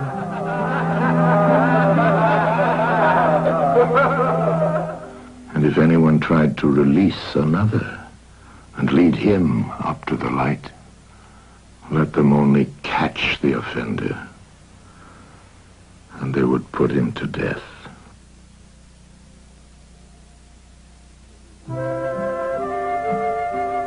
It is the task of the enlightened not only to ascend to learning and to see the good, but to be willing to descend again to those prisoners and to share their troubles and their honors, whether they are worth having or not. And this they must do, even with the prospect of death. They shall give of their help to one another, wherever each class is able to help the community.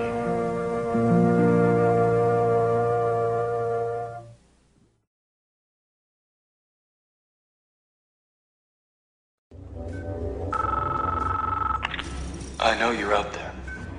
I can feel you now. I know that you're afraid. You're afraid of us. You're afraid of change. I don't know the future. I didn't come here to tell you how this is going to end. I came here to tell you how it's going to begin. I'm going to hang up this phone, and then I'm going to show these people what you don't want them to see. I'm going to show them a world without you. A world without rules and controls, without borders or boundaries. A world where anything is possible. Where we go from there is a choice I leave to you.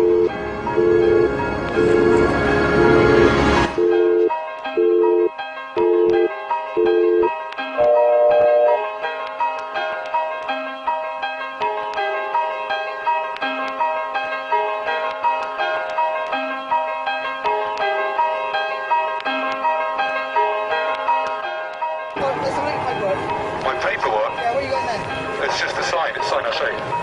It's an arrow, and it's actually telling you that you have to move to the left. Ladies, this is a love police. We will be checking you off for smiles in a second. I suggest you put your megaphones down and stop protesting, please. You're suggesting that I put my megaphone down and stop protesting. Now. I am not protesting. I am just speaking through a megaphone, and what I do is give people like you hugs. What you need is a hug. No, you do need a hug. Who would like me to give him a hug? Say yes. Yeah! Keep it calm. Yes, sir, keep it calm, keep it calm. Ladies and gentlemen, please lower your adrenaline levels. This is a love and compassion presentation by the Love Police. Ladies and gentlemen, this is a message from the Ministry for Health Propaganda and Swine Flu Information. Swine flu is incredibly dangerous, and it is now transmittable through eye contact or smiling at people. Stay miserable. Keep reading newspapers. Keep watching mainstream media on the TV. You are not a unique and beautiful snowflake. You are a consumer. Go back to sleep. Your government is in control. Thinking is boring. Thinking is hard work, and it's not worth the energy. So, if you ever get tempted to think for yourself, quickly distract yourself. Buy a newspaper. Watch television. I prefer not to think about reality. I like to stay infantile and read about fashionable things in Hollywood and Lindsay Lohan and her girlfriend who she broke up with, because these are the important things. Thank you for choosing to work in a corporate zone, eat corporate food, drink in a corporate bar, and invest money in arms trade. You do not need to worry or have an opinion about killing people because the mainstream media is doing it for you. So go back to sleep, earn your nice salary, everything is fine. You are just a flesh and bone human being. There's nothing more to life. Have another beer and carry on. Ladies and gentlemen, you do look quite relaxed. This is not what's meant to be. You should be worried. Statistically speaking, the person next to you is either a terrorist or has swine flu. So please, stop looking so happy and relaxed and move quickly to your next shopping experience. You are wasting shopping time by standing here, madam. Okay, have you got any problem with me just taking a few details? Yes, I do. I do not wish to give my details. You do not wish to give your details? Yeah, I just politely decline. You politely decline, just because we've had a chat? Yeah. You don't want to give me any of your details? Oh, no, it's a matter of principle. I answer only to the absolutes.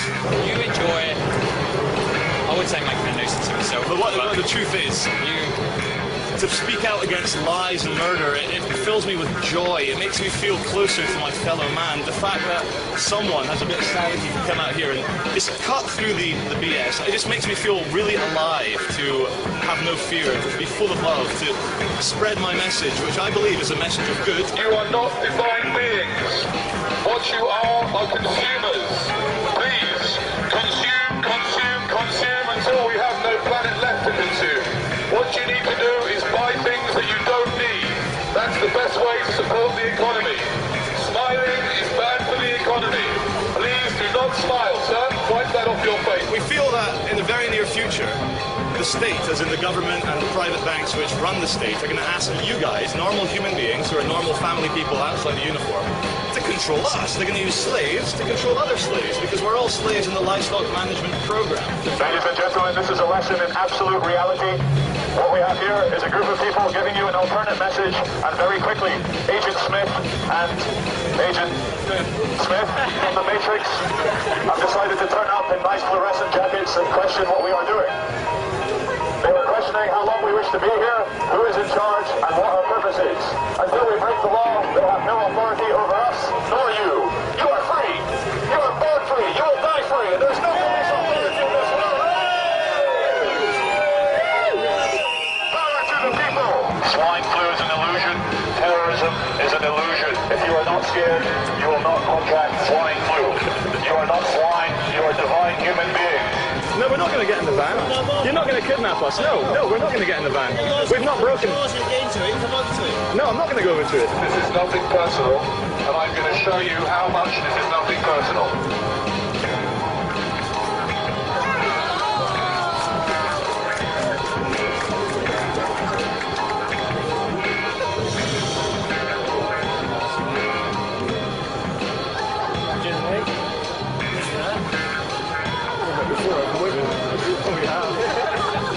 Ladies and gentlemen, the true thing is, I know we're creating a scene, but creating a scene is not illegal. You were born free, you will live free, you will die free. You are allowed to make a scene, you're allowed to scream for joy, you're allowed to complain, you're allowed to cry, you're allowed to love people, you're allowed to hug people. And we're starting to live in a world where we're starting to feel scared, we're starting to forget just how divine and special we are as human beings. Every single one of you is the only example of you that will ever exist. And there's not a single authority on this world who can tell you how to behave in any time, any place, anywhere. You are free, you will live free, you will die free. The only chains that exist are in your mind. You can do anything you want if you put your mind to it. You haven't been brainwashed and conditioned, have you? No. It's all the others. You're not crazy, you're normal. It's the man with a megaphone. He's crazy. So if you see a man with a megaphone on the street, he's probably an attention seeker. Do not give attention seekers any attention. It just makes them do it more. Thank you all the city drones for working for big corporations. Very soon we'll bring about the corporate dream where every single person dresses the same, looks the same, feels the same, thinks the same, earns the same money. We too can sit at a desk for 10 hours a day giving our minds over to a machine. This is the most fulfilling thing in the world, and thank you for not questioning your reality. This is the message from the Ministry for Truth and Propaganda. Thank you for staying as sheep. We are here to brighten up the day of the police and the security department, because quite honestly, looking out for terrorists must get a bit tedious. Have you ever had to taser anyone yet? Have you tasered anyone yet with your high-powered electric torture weapon? You'd probably like to taser me. Shopping is what you are here to do. You were born to shop, and you will die to shop. Please, move swiftly to your next shopping experience, and don't hang around here. Terrorism, terrorism, terrorism, Al-Qaeda, Mohammed, terrorism, terrorism, war in Iraq, war in Afghanistan, Al-Qaeda, Osama bin Laden, Bora Bora, Afghanistan, terrorism, stay scared, stay separate, terror, terror, terror, terror is bad, you are bad, go shopping, stay scared. She said, can I move beyond the pillows, because I'm not allowed to do this, because it's private property. So anyway, ladies and gentlemen, if you think I should be allowed to continue up here with the megaphone, say yeah! Yeah! I think you've been outnumbered, madam. But let's wait till the police come along and have some fun. Hey, it's from yesterday! How you doing? Ladies and gentlemen, if you haven't noticed, 3 actors have arrived in costume. They are acting policemen. Okay, I'll just ask you to go down the bottom of the steps. Yeah. Thank you! Right, now, go along.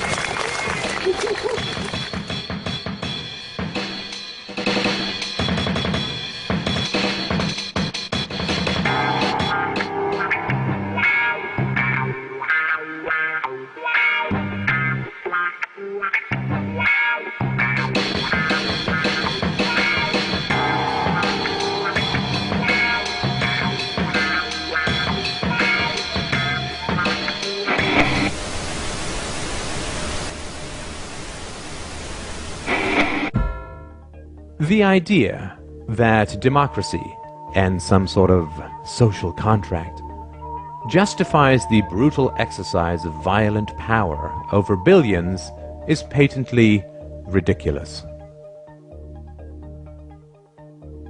If you say to a slave that his ancestors, quote, chose slavery, and therefore he is bound by their decisions, he will simply say, if slavery is a choice, then I choose not to be a slave. This is the most frightening statement for the ruling classes, which is why they train their slaves to attack anyone who dares speak it. Statism is not a philosophy. Statism does not originate from historical evidence or rational principles.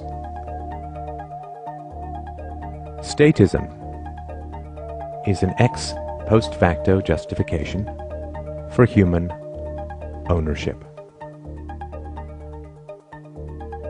Statism is an excuse for violence.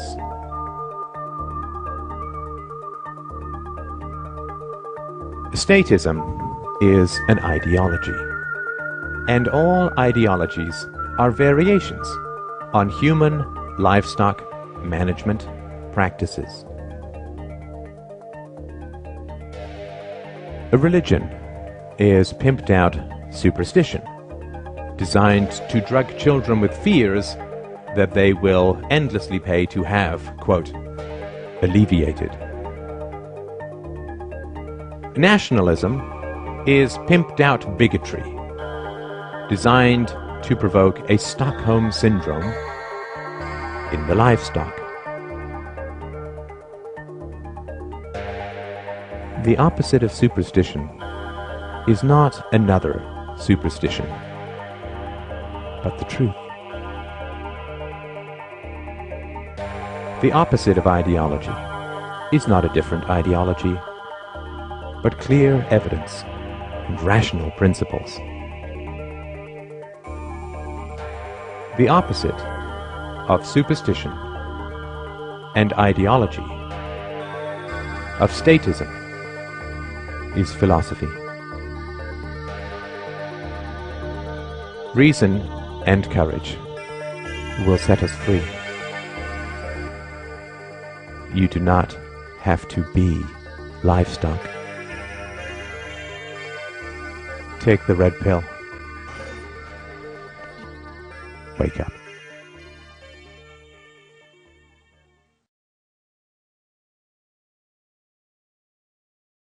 Where are 1% of American adults? Oh, I imagine we could find out, couldn't we? We could use Google Earth, because some of them are quite big. There's one. He's got his own postcode. 1% of the population, which is, what's the population? It's about 300 million, isn't it? So you're talking about between 2.5 and 3 million, say? Jail. Yes. G for jail. English spelling of jail, of course, but it is G for jail. Really, that many people? 3 million people are locked up. Well, 2.3, which is 1 in every 99.1 adults. All of those guys there are innocent as well, because they all were arrested for having switchblades, but they've all only got one arm. Well spotted.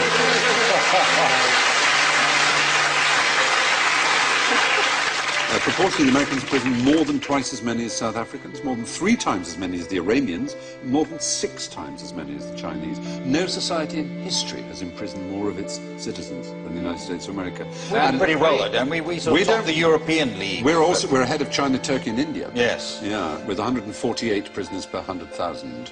It's the 3 strikes and they're out. That's been really the problem. Yeah. I mean, a legal system based on baseball just seems bizarre. Yes. People don't seem to understand the law. It's all very complicated. What's simple? What do people like? Baseball.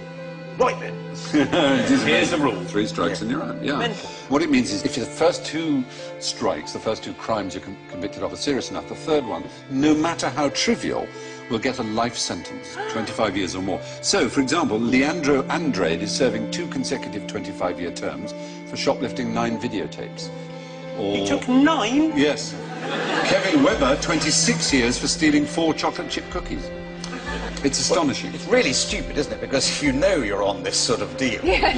Yeah. Take 5. Yes. That Do is the idea, obviously. another murder. Do a bank job. There's no point. There's no point doing anything trivial. If No, you're I know. going to get caught. It is a bit bonkers. But the racial numbers are a bit worrying. And the gender numbers, it's 1 in 30 men aged 20 to 34 is behind bars. But for black males, that's 1 in 9. 1 in 9. There are more 17-year-old black people in jail than in college. So 5% of the world are American, 25% of all prisoners Isn't the real are American. controversy with this the business end of it? Well, that's true. It's also, as you say, right, so it is a business. Because it's not just license plate, they make loads of stuff. Well, one of the things I should have said when talking about contraband is that you're not allowed to bring into America anything that's been made by forced labor or prisoners. But in America, you could almost say, if you were so minded, that they've reinvented the slave trade. They produce, for example, 100% of all military helmets, ammunition belts, bulletproof vests, ID tags and other items uniform, 93% of domestically produced paints, 36% of home appliances, 21% of office furniture, which allows the United States to compete with factories in Mexico because, of course, obviously the workers can't refuse to work for 25 cents an hour. I very much like to say something hilarious, but something must be done. It is. It feels a bit more question-timey to say. It is a bit amazing, isn't it? Yeah. It's extraordinary. Yeah. It's slavery by the back door. Exactly. Expensive for you to work. You get solitary confinement if you refuse to work. Yeah, more than 1 in 100 American adults are in jail.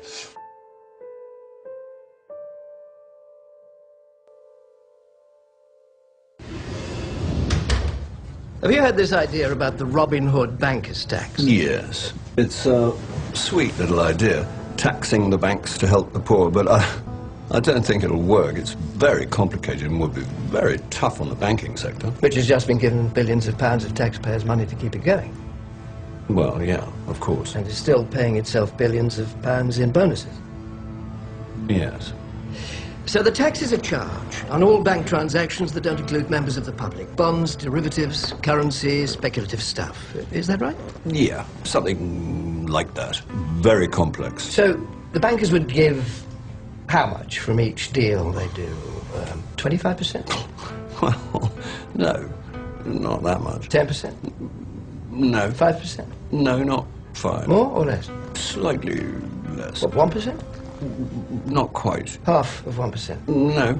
1/10%? No. Half of that? They give around 0.05% of every deal? Yeah, that's about right. And sometimes it'd be even less. That doesn't sound like a lot to most people. No. I can see that. And how much would it raise to help people at home and abroad? Oh, a fair amount, I believe. £1 million a year? No, more than that. £100 million? More. £500 million? £1 billion? No, it's slightly more than that, I'm told. £10 billion? More. £50 billion? Yeah, that sounds about right. In fact, I believe it's likely to be more than £100 billion. Could be double that. Could be more than double. Possibly. Right, so let me get this clear. A tiny tax on the banks could raise billions of pounds every year to help save lives in the poorest countries, fund crucial action against climate change around the world, and help avoid cuts to crucial public services in this country. Gosh. Well, yeah. That is about the, some of it. I don't know. Perhaps it's, quite a good idea.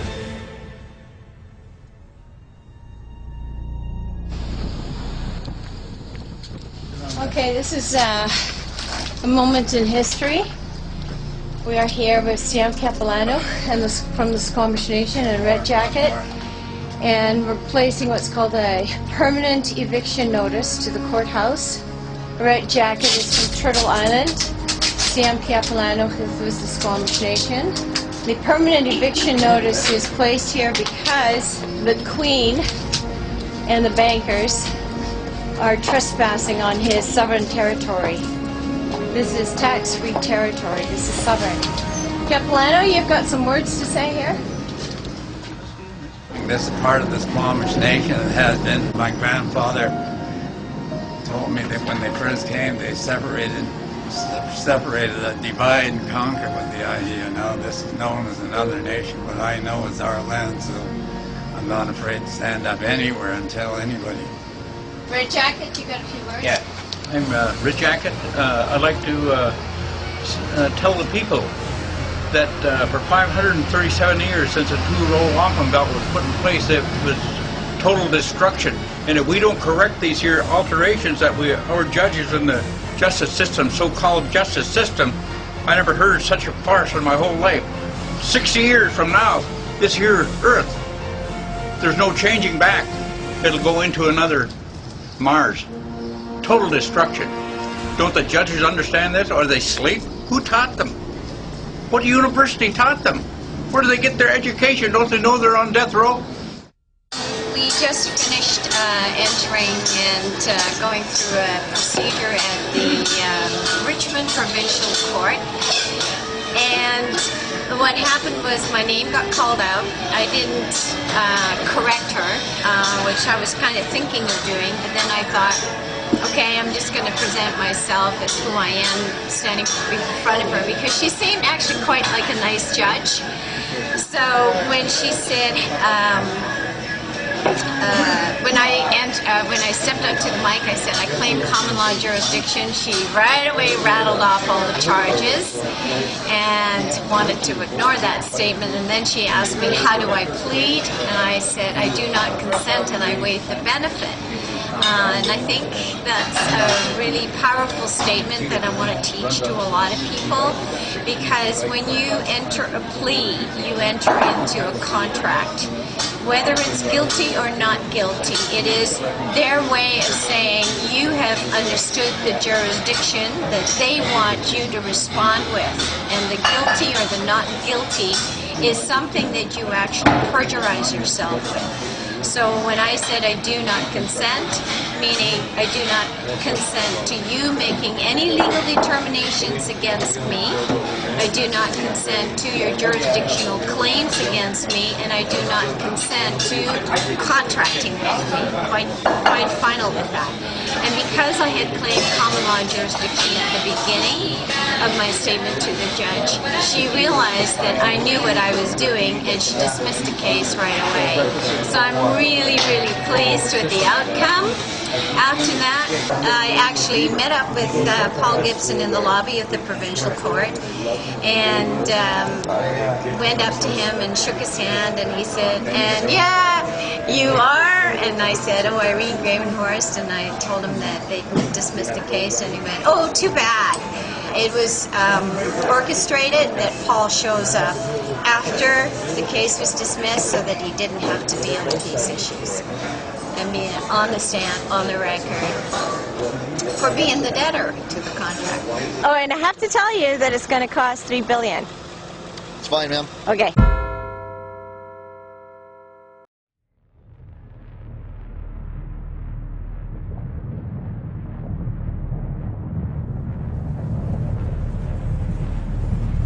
The scientific dictatorships of the future, and I think there are going to be scientific dictatorships in many parts of the world, will be probably a good deal nearer to the Brave New World pattern than to the 1984 pattern. They will be a good deal nearer, not because of any humanitarian qualms in the scientific dictators, but simply because the Brave New World pattern is probably a good deal more efficient than the other, and that there seems to be a general movement in the direction of this kind of ultimate revolution, this method of control by which people can be made to enjoy a state of affairs which, by any decent standard, they ought not to enjoy.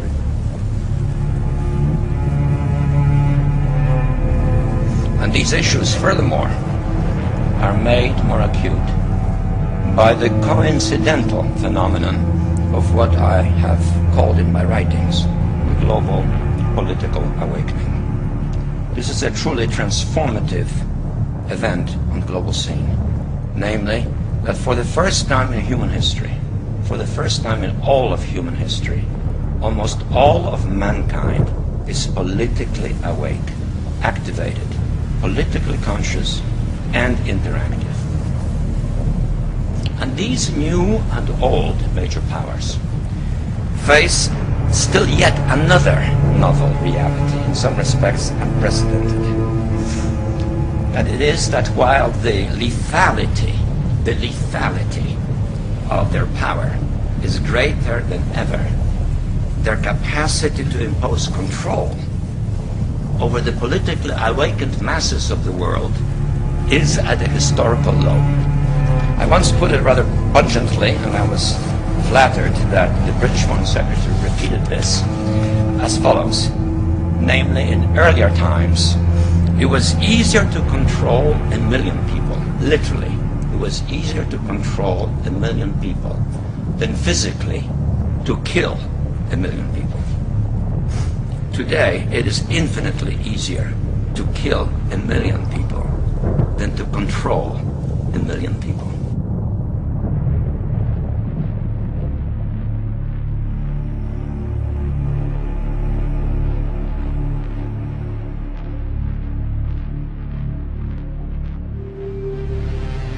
You have a criminal ruling class that have made a religion out of understanding how human beings operate and what makes people tick, a religion out of manipulating the population, a religion out of the elite passing their power on generation to generation. That's what royalty is. A religion of self-worship where they believe that they are the chosen ones. And not only will they find the way to dominate the planet through genetic engineering and bioweapons, but that they will find the way to extend their lives.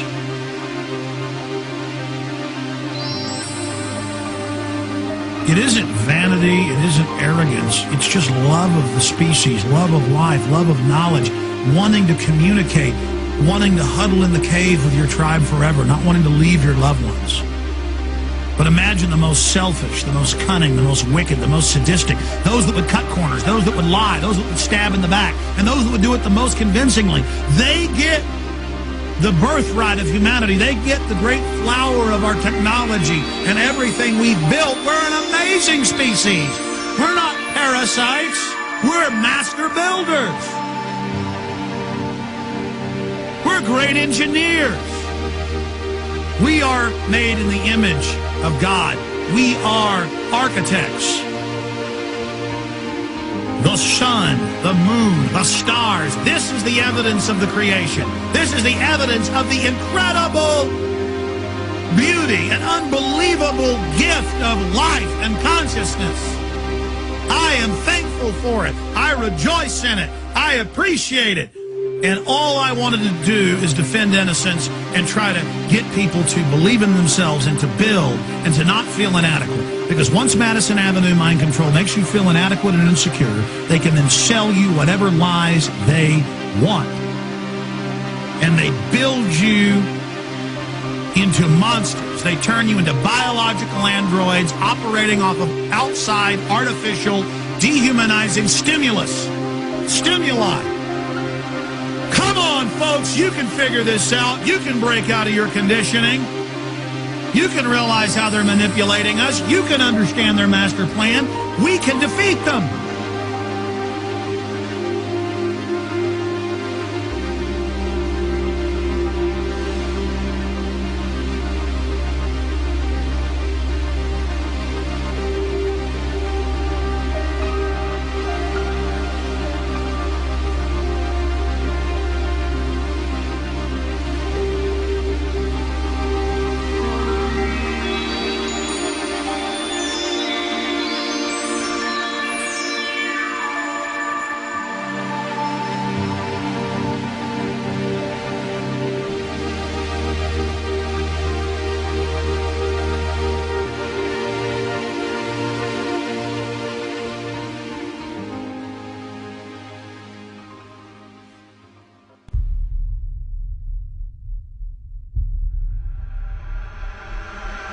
time has come. The electronic world evolves. Humans and data become closer.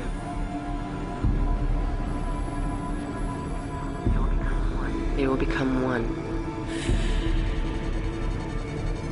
Technology was supposed to make our lives easier. Instead, our lives grow more complicated. It was supposed to liberate us. Instead, it has enslaved us.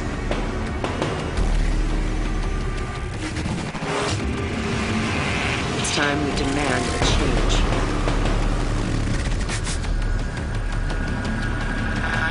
It's time for a revolution. It's not too late.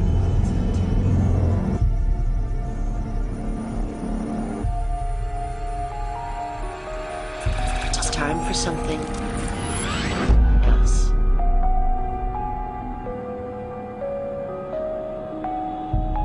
Join us.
Excuse me, Miss Caliban.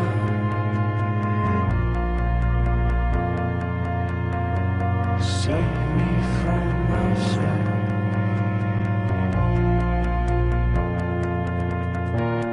Leave my body broken. Save me from myself.